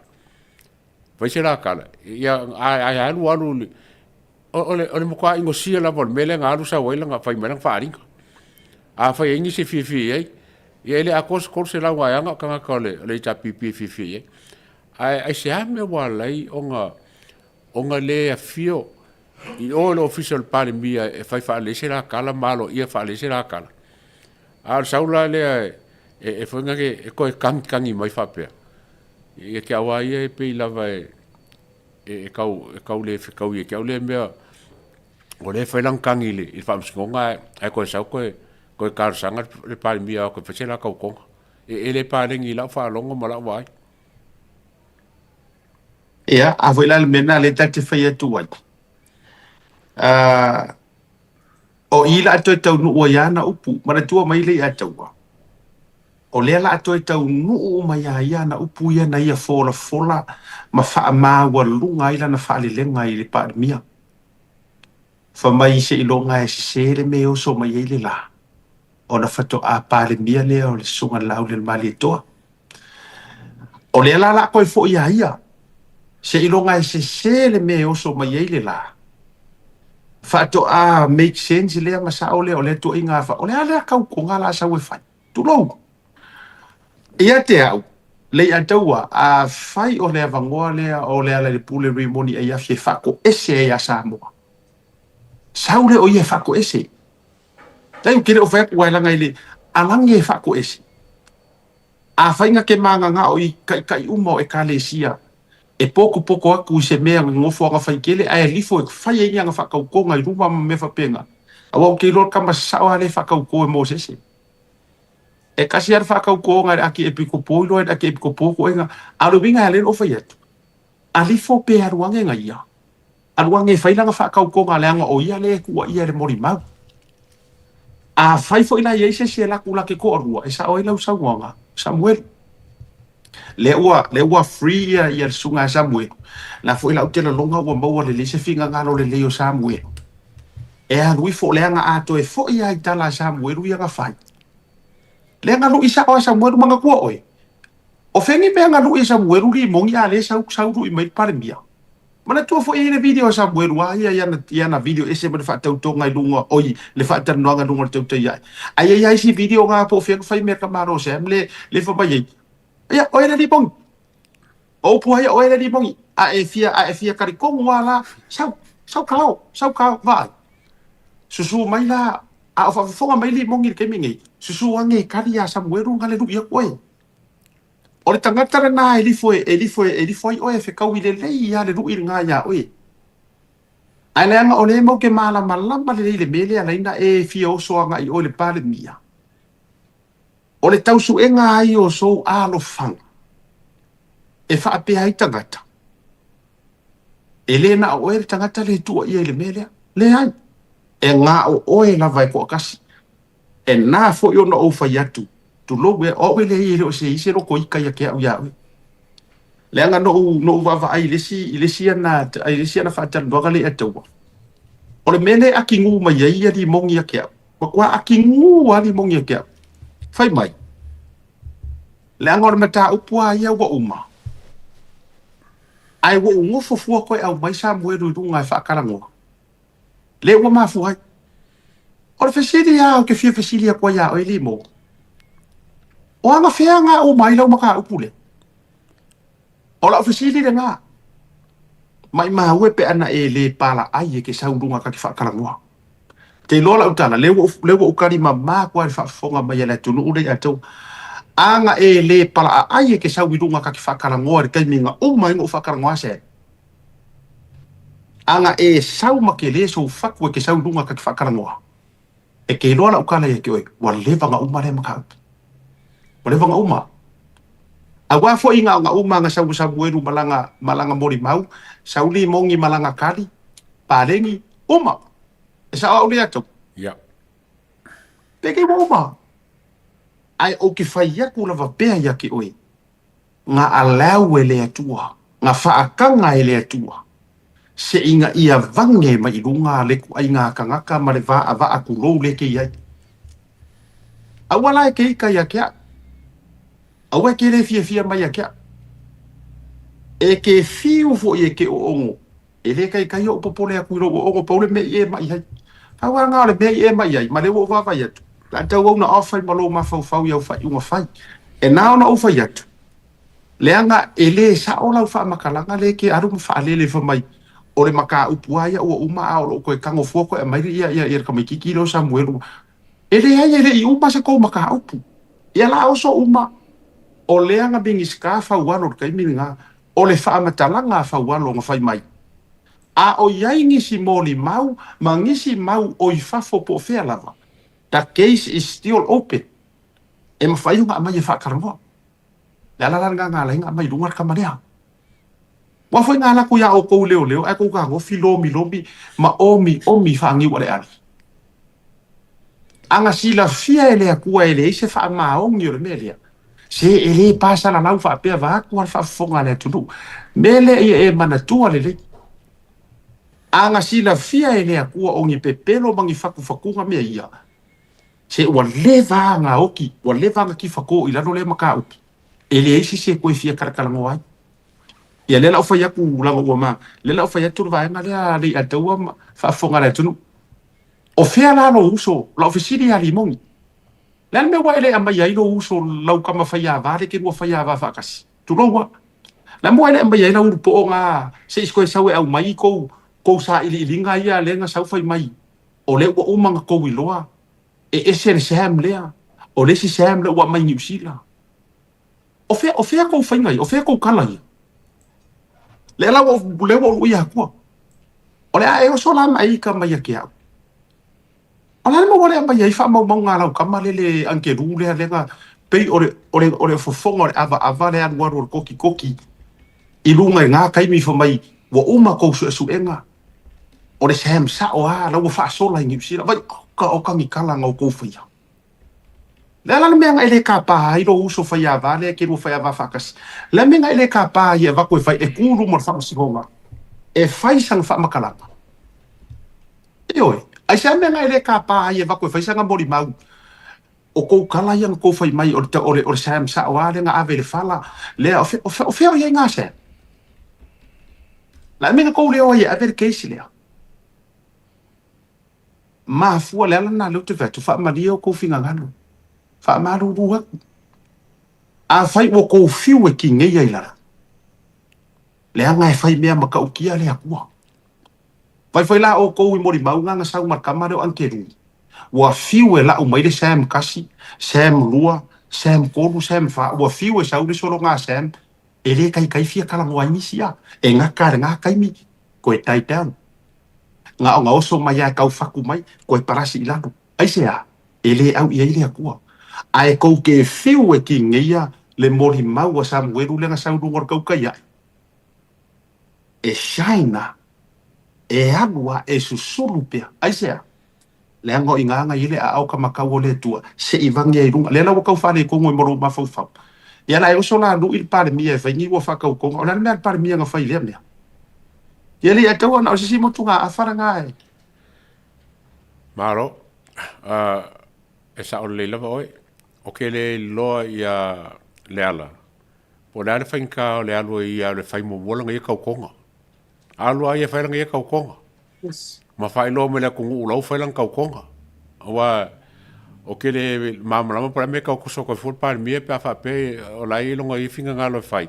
Alu e whai si makamakaku ia Samoa ilang kaukonga.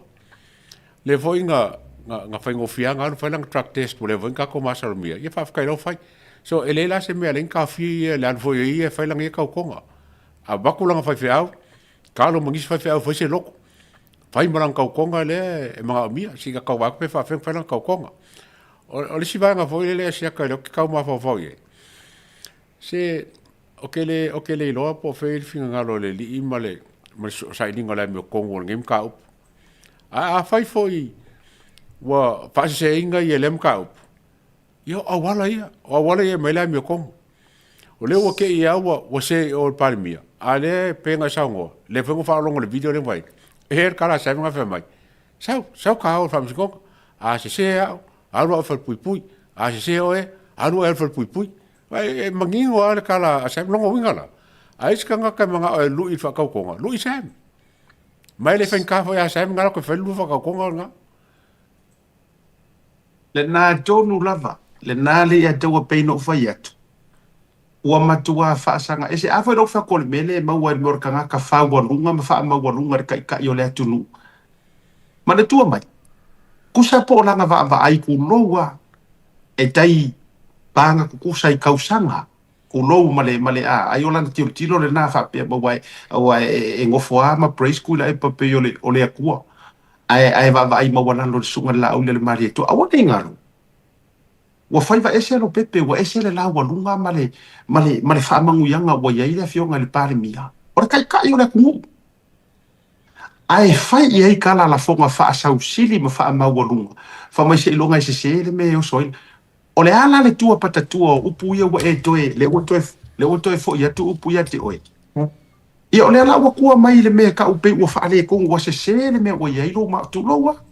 Ele o kere fa ia ko se this is a real talk. Langa ele mawhainga ko whauinga le ko inga kangaka e sau e so nga whai ma so nga kalafo mai ma nga ole ngaui ma kalafo mai i kangaka e whapena fo ilanga sau ia tau. Ai pia no vatu, o te le popole a wai fia ia sau le kingo. Wa fo ila a o le issue ele nga ke le mawhaia o issues wa langa ke lo le ia o la ke le lo nga afiang. Wa le fo inga ka milo fea rua i mai i usila. Wa le vanga ulone mea kami mai i usila ai le i whaia lau drug test.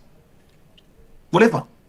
Whatever nga kami solo kau kam sa ili fofo ma sa ili ingi vaenga fo ia nga sao mamongi whatever nga drug test mai le amakanga nga wala mangu ia ke ai isa I according le mori mau samu ai whatever nga kami solo ma kami solo eva solo ia patula nga fa pena alu bingala le ala ina tafayat le ala asau mare ko ai nga halu le fo ila a fai ke fia manga o ila mi o kongu Kau fila ua pili ngai kau fai. Lenga o lea ua o manga fai le ruling. E mamale la auri al mali e toa, mai se kau pure nga. E whaafare pui pe kua ia oe, e ala i le mori mau Samuelu. So o lea la ua fai le ruling o le ngā mea. E leila se mea la e koe aru e koe kau, koe a pili fua. Ai maa ngai alo usanga iami. E whaakarikali ni kai meo o koe hit and run walanga la ua koe a makan koe whai whakarangoanga o Samuelu. Ma toe wha a wau ia mori mau Samuelu, according e kusa ai o le. O si taimi na ofiso ta ia toe fo isunga Samuelu. Ia ala whapea mai la fo mai au na toe a veie leo i tūranga o whaatalitala noanga. I le whaanga solonga o maka upura hit and run. Ko si sila la. O ila lea o ke vai a kunga, ua fefe si ali lea. E tā si ala ua vai e tunga, ua fefe. Ua fefe ua a le vave oso i le mea lea. E whaise le ringa. Ia, la ka kousua le pese fo walo atu le afi, walo atu le afi, ye. O le tūlanga nā le ato. I o le ngā. O leo ua whaase ngā ia o lewanga, leo mālo lo le keis ma uma whai whamsingonga whai le iunga. Ia koe langaranga ia. Mai o ke longa fwoi, ia, isesi ko asiaka lo ke vai ko le pe kau ngau mai ia lisi vai ngai fa wa le case e u yang fo inga fa la vale le am ka fo ia le al funga lo ia siri mal la ko officer o nga kulanga fa kula fongo fo le finga wingo ngembe o ke al kai ai o ke kalo ia fa wa le famsinga le fa popo ngi mea ka ke le la ngi ka ke masa sa la vai po fer ko ngembe a ko fo ia le o case le mo fa ia ma ko langa ia e sia ka foi ko langa ia me ko le venga ia ai ka ke le lor nga me ai ke au ia o fa kai foi le o ko fa o work case ai le la wa mai longa ia kon a mai longa ia kon mo foi mo la bongo e mo ka finga winga mo ka pule sa tama le ato ngal ko fia ya so no mai ko le so nga sa talenga ile temo solo ina matanga ni me sa le sa ana anga fa pe vongale umale the interview Sam because al mesa all over it was supposed to be a news topic you know or the topic nga o me asiata me ilesi fa le fasalo pe ilesi foi podcaster yeah and then automatically anga reach out lawyer asiata ila fionga le fai pule ya ile faleta mo se fa tal noanga so it to me at the time for Ngakupanga, I didn't think much of it. Okay, di lo ole ako fa apele ngi maka upu. E ke pele kala siaka aya nga di folongan pokala mele fia finga. Fa pengi umang ngi maka upu. E le alu lau ke de fa apea. Pa o le fa fika uli la ko fa popo e foi ngi mea sia tama le ato. Ole media. Because once he went onto the other platform, politicized a ko lo maka upu.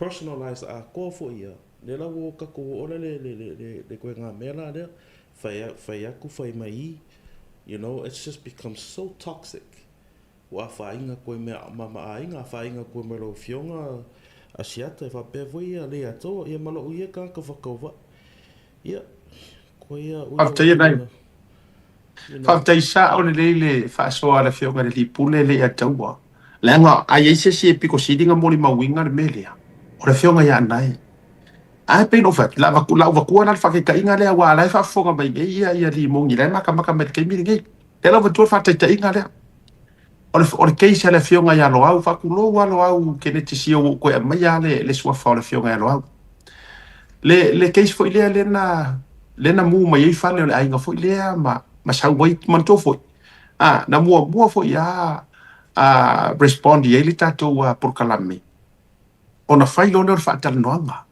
mana tu mai ma fai fa karangoanga si tamama si ona lo foi le tamai tai ia ele ko kau au kala inga meang kupu mai le nga taimi ina ua mai le fa tal noanga ma o mai le story e vai nga le ia ale tamama si ona lo male ia e fa kau anga ia lo au fa lo to fa le lava tonu the second thing ma to fa ia o ngalu e foi le uso ia forsa ia va ai na forsa na matua fata alisi ar kuringa ku ngos ka mova ai aru su e faka pikor mau ko oloa e fia mau as ka ku wa ngoa ma le fio ngai alo na mau ma tal no nga malo e fa fo ia na mau ma tal no nga metula fa pena o lu winga la fa batala e ui le fia o loa nga ia le fia wan fa mai te au ia loa ia sia ka e ke o fo ia o sa te tau ana na fasili mo mai te au ai le e ina le fa no nga na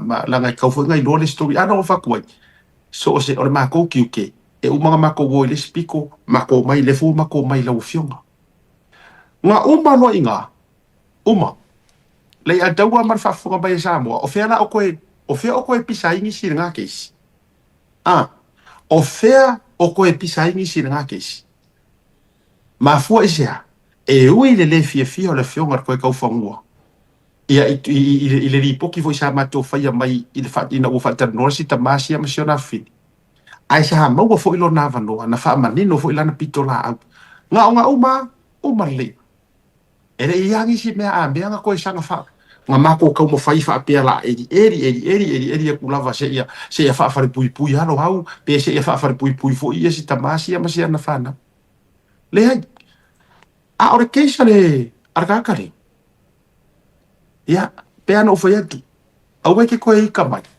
au ke ko le fia mai le nga sa mo lo wa vango le amaka ai nga ese fo i lo ia ka ke lo po le e se lo fa to fala inga sai nga io mai ka ke fa karango ia u mai ba ia wa e ko fai mai u fa sa o e la media o e la lo ia nga ia lo ngi media ia u mai lo ai ro fai mai ya o media ma fai mai ya ma ia le la wa fiu ngi ra ko ka ki ngi le wa fiu ngi ma ko ka sanga solo wala valea ya o inga ma foi ya ole tu la na le ya tu so ya tau ya eli kai ri inga le pale bia ko inga ru fa pengi ole a se tali ole tu inga ru fa pele ya tu o ke ro o ka ko fe americano le lu ila alo kakalia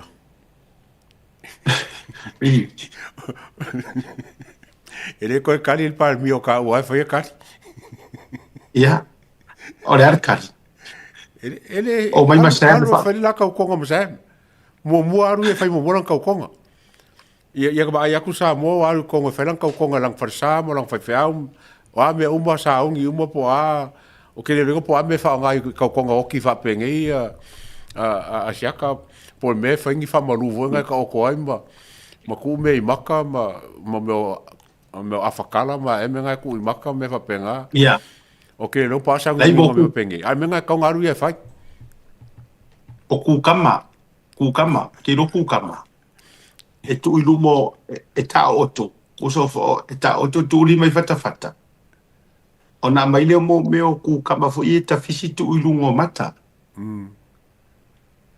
ia ia me nga ka ngaru e fa ma nga ia wa ka mo fa ma nga ia ia nga mo la ia le ia va lo sam la ko ia sa fo ia fa ia va la mo a me sel ko le ko fa le o fo nga o le ala o sam o Yeremia makupai o ka ngi ka ngome ka ko menge wala ko nge le kere nga afiele im ka pule lo kenge le uri ngai ke fong Sata ma le o ngola ka ko kemi ale lo ko fa solo ko na lo fingalo le fio ngol vai malai ka il pokalame lo ko fa solo ko news mai samo mana ya ta to le e ele vai ngale ala ufioga andai o se tara fa va ise ri mai California le nai mali mai Samoa ia e se fa la velave o matua yo fate ia o tu sila mai le timer matu se singa fu ile ai nei Victorville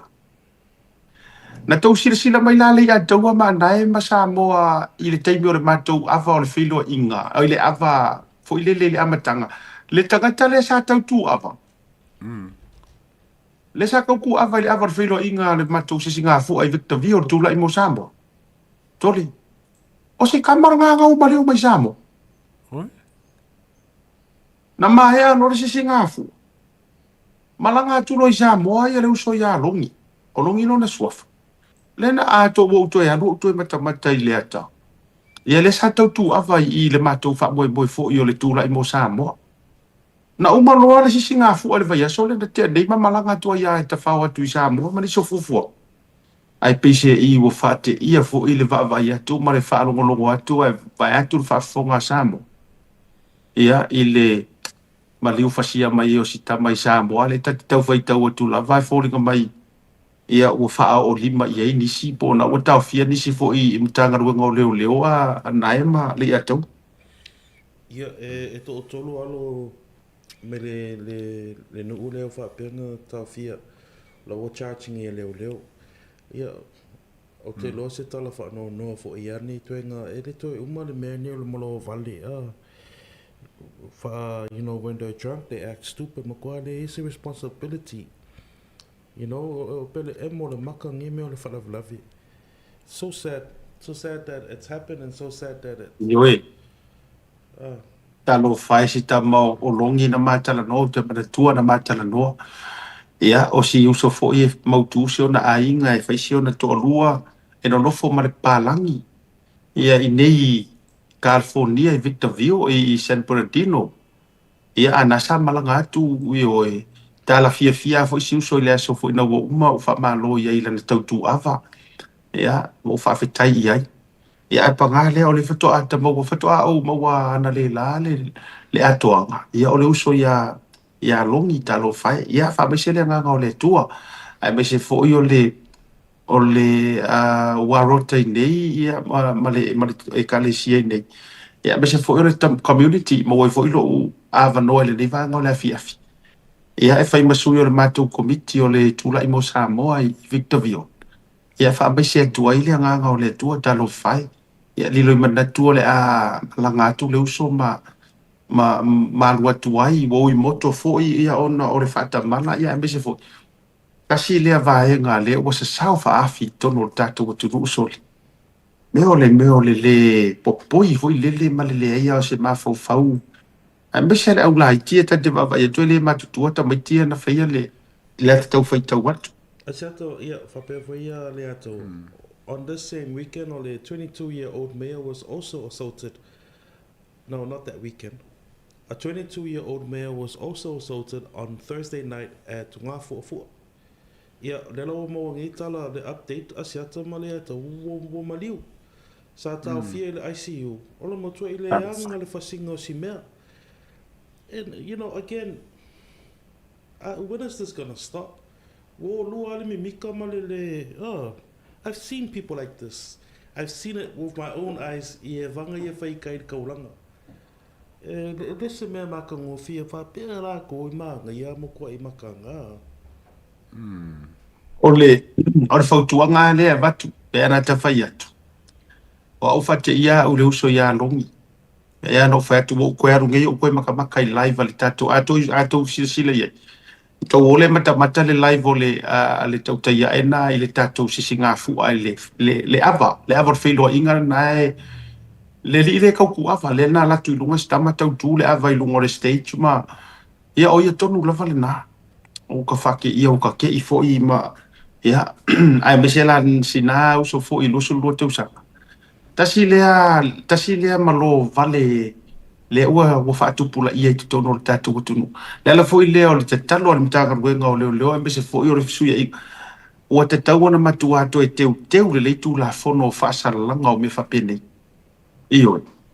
E tūlanga i o sori ngā tūla fono whapenei ti ngana e le whaia fo i le tūlo ua whapea o se ai manana o whasia ina i o ti matūlanga whapea.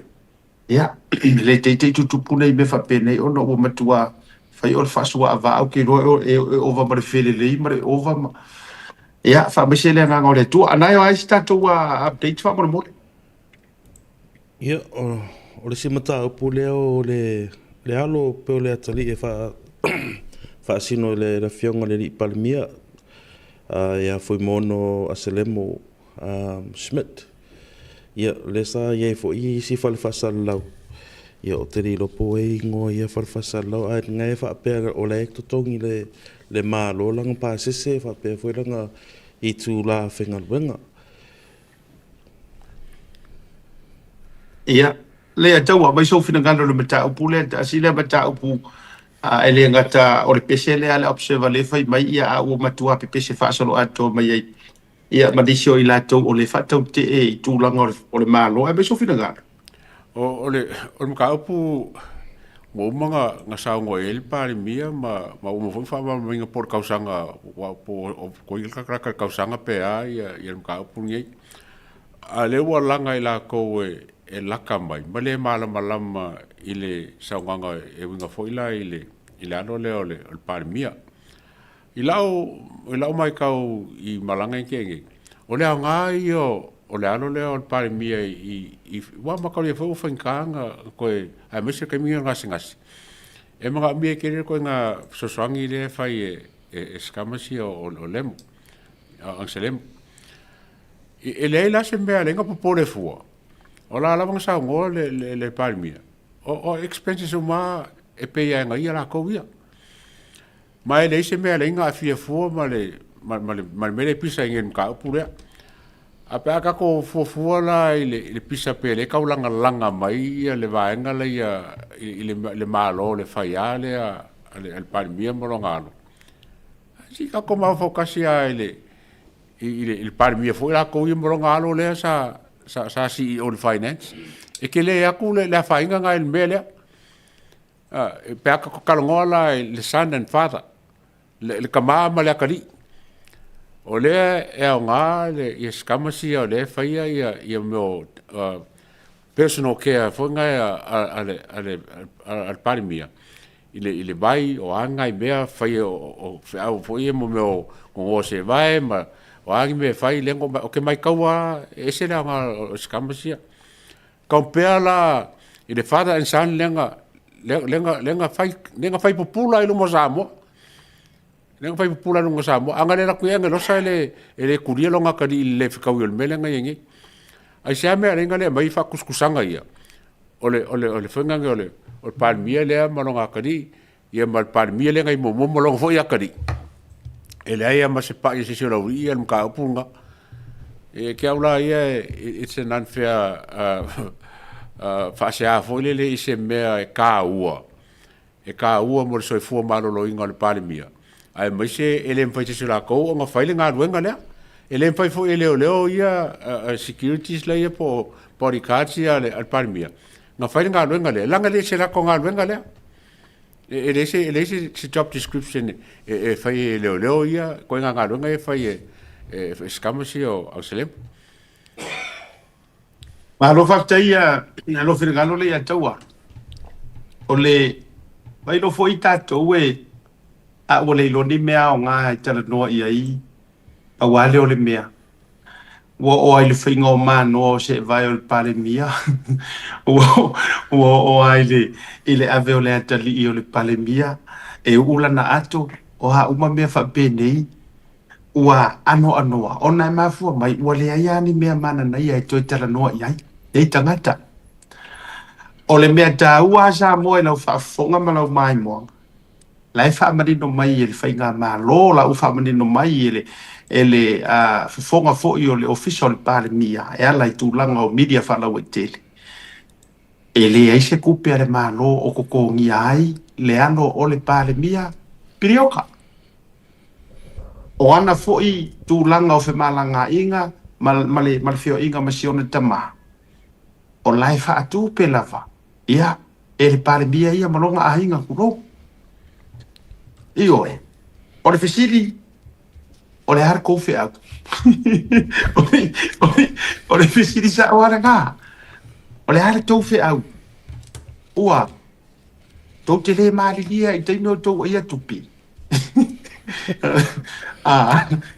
ia le mele le no fa tu ai ona ua le ua masani kusa o le mele le ua tupu nei ua mokur pa ufalawa ua motur pa ufalawa sa o la tu ta fili sa uno ai ia ona la le ua lai ona e pule ale whainga malo wa tūlei mai pule la tau i me la tau te whaia sila o ele ia taua pe a malanga Donald Trump anga leo kei ngi se mako kuku a vai e malanga tono Trump e ave o malanga fanga ioi e ave lo na fale tua ave la na fa fine lele o Ivan ave lo na dali lele o Trump Junior ave lo na dali umi ar ka mai kiki umi lale e totongi le malo o kongi uma o le tiu te tau ave mare matafa ioi ole ele se me fai foi conflict of interest le be ole me conflict of interest ai fo ole malangar kulo ole malangar ko bigiki morong kama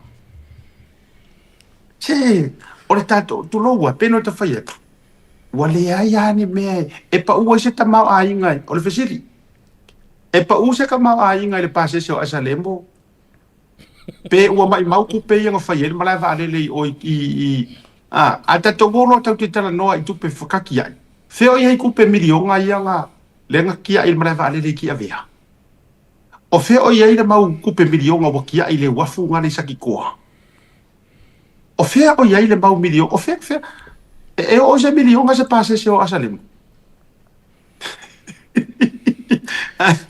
Leo te whai atu. O na ua le aiani mea mana na ia i tala noa ai. Ia paua ialea, paua hale o le me whai.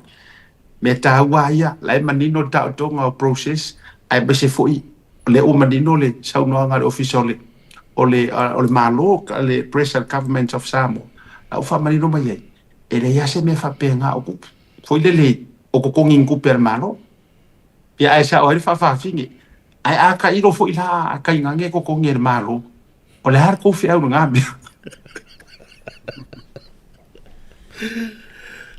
asiata. O te lora o tatu o mai le kako notices. Yeah. Is Ainga Bay Area done or is that yet to be Yes, done? this coming Friday. This coming Friday. Yes. Okay, I'm going to bring it up. Yeah, le na tonu lava fa mana tua tule so for really le nei mo tatou I Bay Area. Yeah, o le fundraising lava ale tatou maftanga I Bay Area. Ia ai le ole auto to e tofo e le kuka le tamalo king falai ia i le fa moe le o Bay Area faia las falai e te tauna e fa so ta I numero na auto na tu lunga ia pe te fa so ta I le fionga ia to loa ia le tamaita ia to loa o le tato te o loa ia po le fionga fo I le te fono ia le pepe pale ia po le sunga ia poni mangalong ia po le failo tusi numero na auto na tu lunga pre-order isa usapa. If any questions, please contact Bonifacio Mangalongo. Yeah, le na tonu tolu suta la le plate. Ia na auto tilo le menu. Ele ela sika ko papaki, ela ko kofo la isi kuka yer kmalo. Egg fouillon, fried chicken, beef stir fry, chop suey, lamb curry, ole fai, and rice. Ia maritato o tai. Ia ole vaenga le mo tato na San Francisco Bay Area. Toi tofo e mo le taimi muri kuka te malo au ale fa moe ia e pe ona yele maftanga I Bay Area o le isi tatou fa sisilanga le ataua ma o le ua te tala le tatou le stala mo le kuatalona lua o le tatou aonga ia o le ngangana nganu uma tuma nganu fa Samoa le lupe foi va ese ia mo to uma lava to te fia le stala I le kuatalua semester 2 ia asos full tolu mala summer fa you like ta le fitu le afia file no fonga wata uilunga ia e te pe so ta ile numero watu ina tu ilunga io fsili fo I mole sunger file tu sia hana ile numero na watu ina tu ilunga te so ta ia a fai o oele o levana e nofo e le ni o me fai mo wono wo no ile afia ia o tatu vesenga fo I le whaamatai, vesenga fo I o le au manga male voluma, ia vese fo I tatu vesenga a mata beginners, ia a maile tama male teine, tauna sifuru oro tau sanga anga I lunga, ia sitala, se lauta lale le sitala, ia ta one off, ia e te saoloto mo masina I tolu, e te au tauina, ia o vaenga malava e tau taua mo lo soifuanga whasa moa ala I lau tau tua, ia o folofolaina o whaaloalonga, o lau tautala, o mamanuina o saunoanga, o me whapena. Ia, Richard Starnell, ia I le tātou kua talona lua i le laumua le lupe foi vau esi. Ia i le tātou tasi valu o Weymouth Road, Manurewa le tātou hore nai ai. Ia, pe whafsota il numero tu nā tuilunga. O risi whasisilanga mo le tātou ainga Fast Wellington e wha mo le lava anai. Ia, i le lātou flyer nā watu i nātou fo i lunga. Ia le nātou nu lava whasisilanga whaapitoa lava mo le tātou ainga Fast Wellington le tātou tausala Saturday so valu au kuso. Na watu i nātou i lunga le tātou no foanga ma le taimi se fulu ma le tasi le taiawanga i toru le fiafi. Ia, o na se soola ia o le tātou o leia mua le tātou meeting ia July. Ia ono le whaasolonga ngai whaasolonga ia ia uke laua koe ngai piko i lunga le siva. Ia alanga o le mua iula ia au kuso. Lono winga e mua le meeting ia July le tātou ainga Fast Wellington. No foanga i whaiai o le Johnsonville Community Center, Trust Room, 3 Frankmore Avenue i Johnsonville, Wellington. O le aso tona isfu mrevalu o July. Sultasi taiawanga i le lua i la fiafia le tātou whamoe lea whamoe Wellington. Ia ona so i lole ma le tātou whamoe le tausala le na i le aso valu o aukoso. Ia e tāua, lo tau awhifio mai ma auai mai. Ia i le tātou whanatanga, a whamanatu atu tūlanga māsani, o a tātou whanatanga whaare māsina, a lo whangia mo mole atua i le atua lo tau soifua, ma se ola, ia i aso ua a tofaina. Ia, o le tūlanga nāmar ia le mawhatanga le ainga Fast Wellington. Ia, a wale tau whilo inga. Ia, tu inatu foi ia le vai aso atoa le Utah, vai aso atoa le tātou sisinga fua Utah, mai le aso suma le tolu se pa ia le aso suma le balu. Vai aso atoa lea o July. Ia, e lua tātou waso nai whai ele barbecue o le sunga ia Mr. Falahi mo tātou Utah, e te maua i nā le tātou sisinga fua. Ia le tātou paka masani Taylorsville. O le aso tofi ma le aso Forelli. Awa i o aso. E te tofo ai Utah o le wano tau mo mai. Ia i le taimi o le whamoe lea e mesi fo i o le tofo i le kukar ka malu o King Falai na Utah. Aso tofi ma le aso Forelli. Ia e maua ai. Ia i na i le tātou paka mahasani. Ia whai uela ia lea ia le tātou fia fo. I le whai unga o le tātou sisi ngā fua mo o tau i na Utah. Ia Hawaii fo i. Maua le avanoa tātou te whelo i ei Hawaii. E confirm atu le tātou no fuanga Hawaii. Maybe whai unga le reiva yaso. Ia o le ua maua fo i le avanoa. Ia e whaatofo i o tau Hawaii. Ia i le a o le tamaloa ai koe confirm atu. Ia le taimi mare no fuanga. E whaatau nui nai. Ia anai te ua misi e te au sisi vaenga. Seata, ia, o le whamai a whionga a seata tina e o e te alu Hawaii. Au malo vasole to e fo e mei lo e whaile a onga. O le tātou a onga e a mata mo le sila fia. Le a onga le lupe foi vau ese. E a mata i le aso tolu au kuso le kuatalo na lua. O tātou vasenga o a fiafi o le aso fua aso lua ma le aso lulu.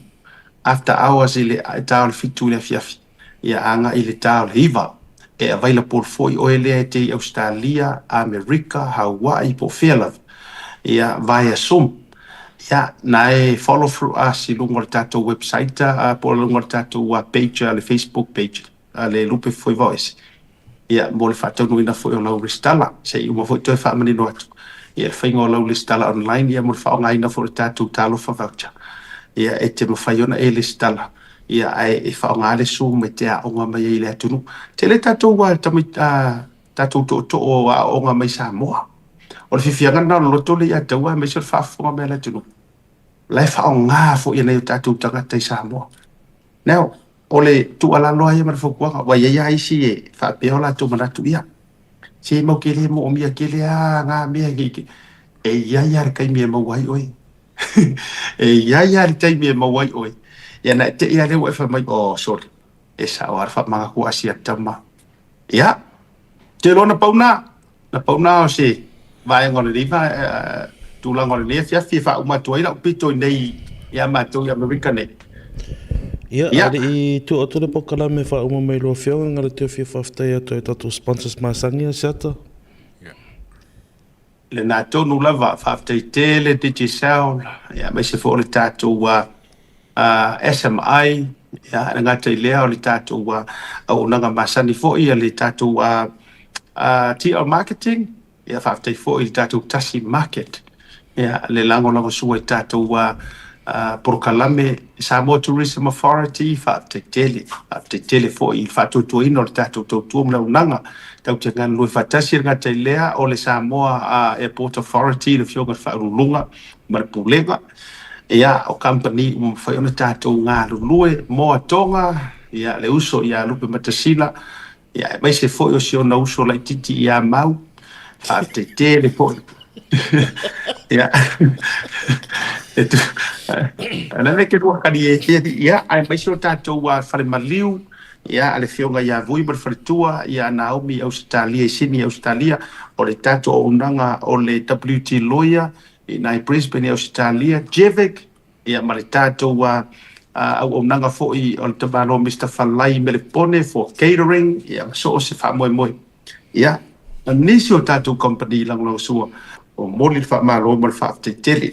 Ia, tawalunga le tau ala fatu. A fatu I lau sunga te amata mea o le fai te whai mele le fiafi. Ia ai olo manui o le la matou sau. O te anu e whata whauwha lai ma asio na whine, a mesi o le tau sala iahana. La matou atu I oe, a vatu I oe I veikas. I oe, me fui lele o fiu e su e o roma anai. O fui lele. Ia whawhakai sa moa ar kōsi sira mai, ia masi whut whakasi mai kako pokalamo ni nge fiafi. Ia, karso fua mo raso a kai au. Iwa, la kiring si ka, kako maro kai au a si haka? O a ista to malo tai au la vatu fatu tuanga o le te rua sisi la veo lo te vekas. Ia wai lo fui o vekas e tele aina. Ai, o le atatu sa ili tai au. Pie man, ia le tatu wo se skako mingiska. O le skako mingiska, o le mai kai au no fionga le producer.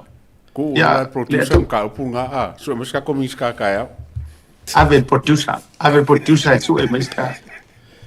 Tato tau ba de ba ngora fiafi, alo fatele tu ma tu nei. Ya, fa so fo ye sa mo. Tato fe lo ila sa tayo. So fo. Oi, go. Come with me. This is where our adventure begins.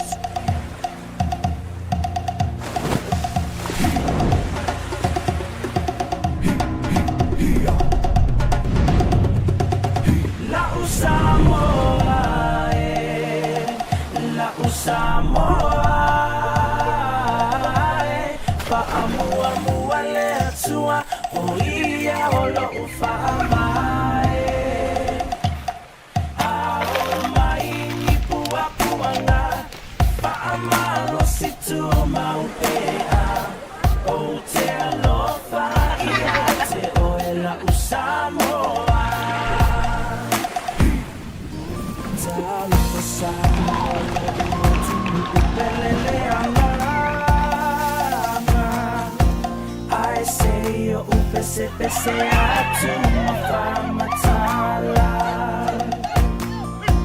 Lomo fiele mafaya upuna famatala Ua numera sifo I oi le Pacifica La Usamoa La Usamoa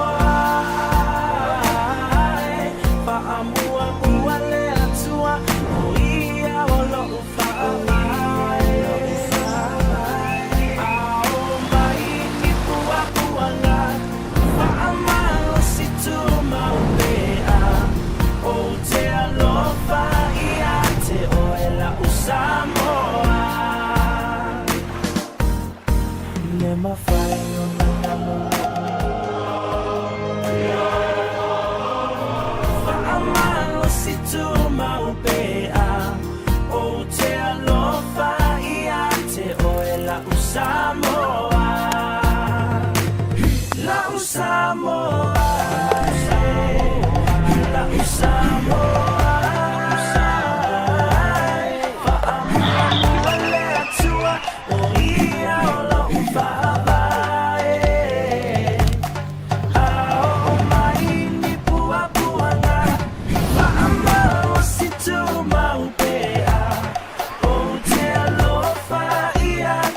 call it paradise, we call it home.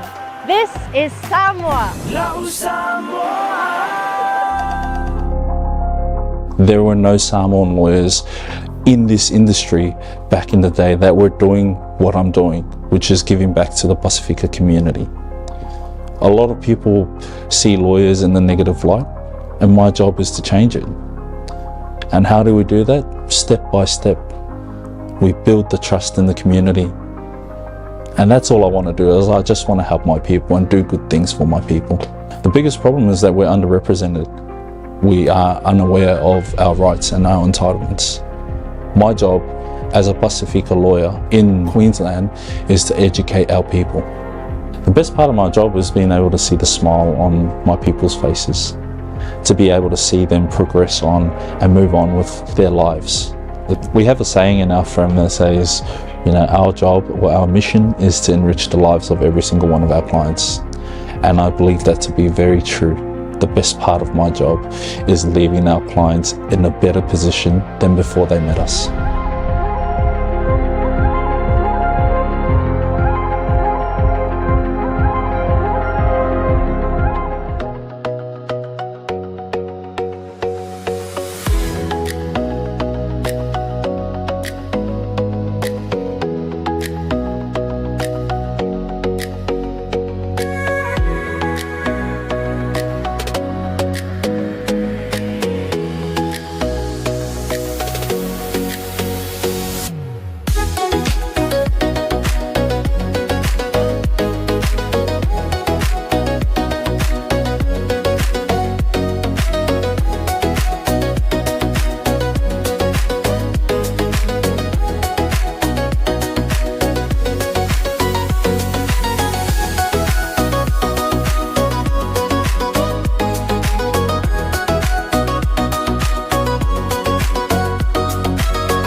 Hey, have you signed up with BlueNet yet?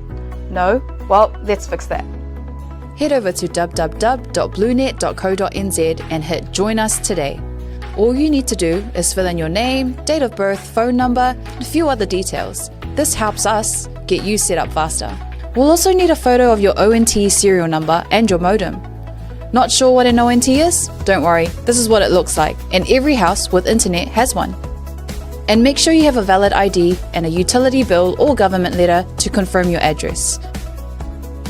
When you join BlueNet, you're not just getting fast, stable internet.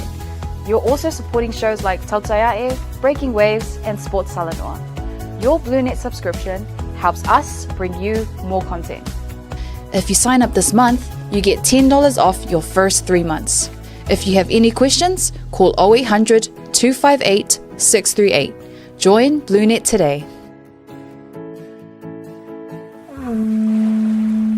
Oi, go! Come with me. This is where our adventure begins.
mafai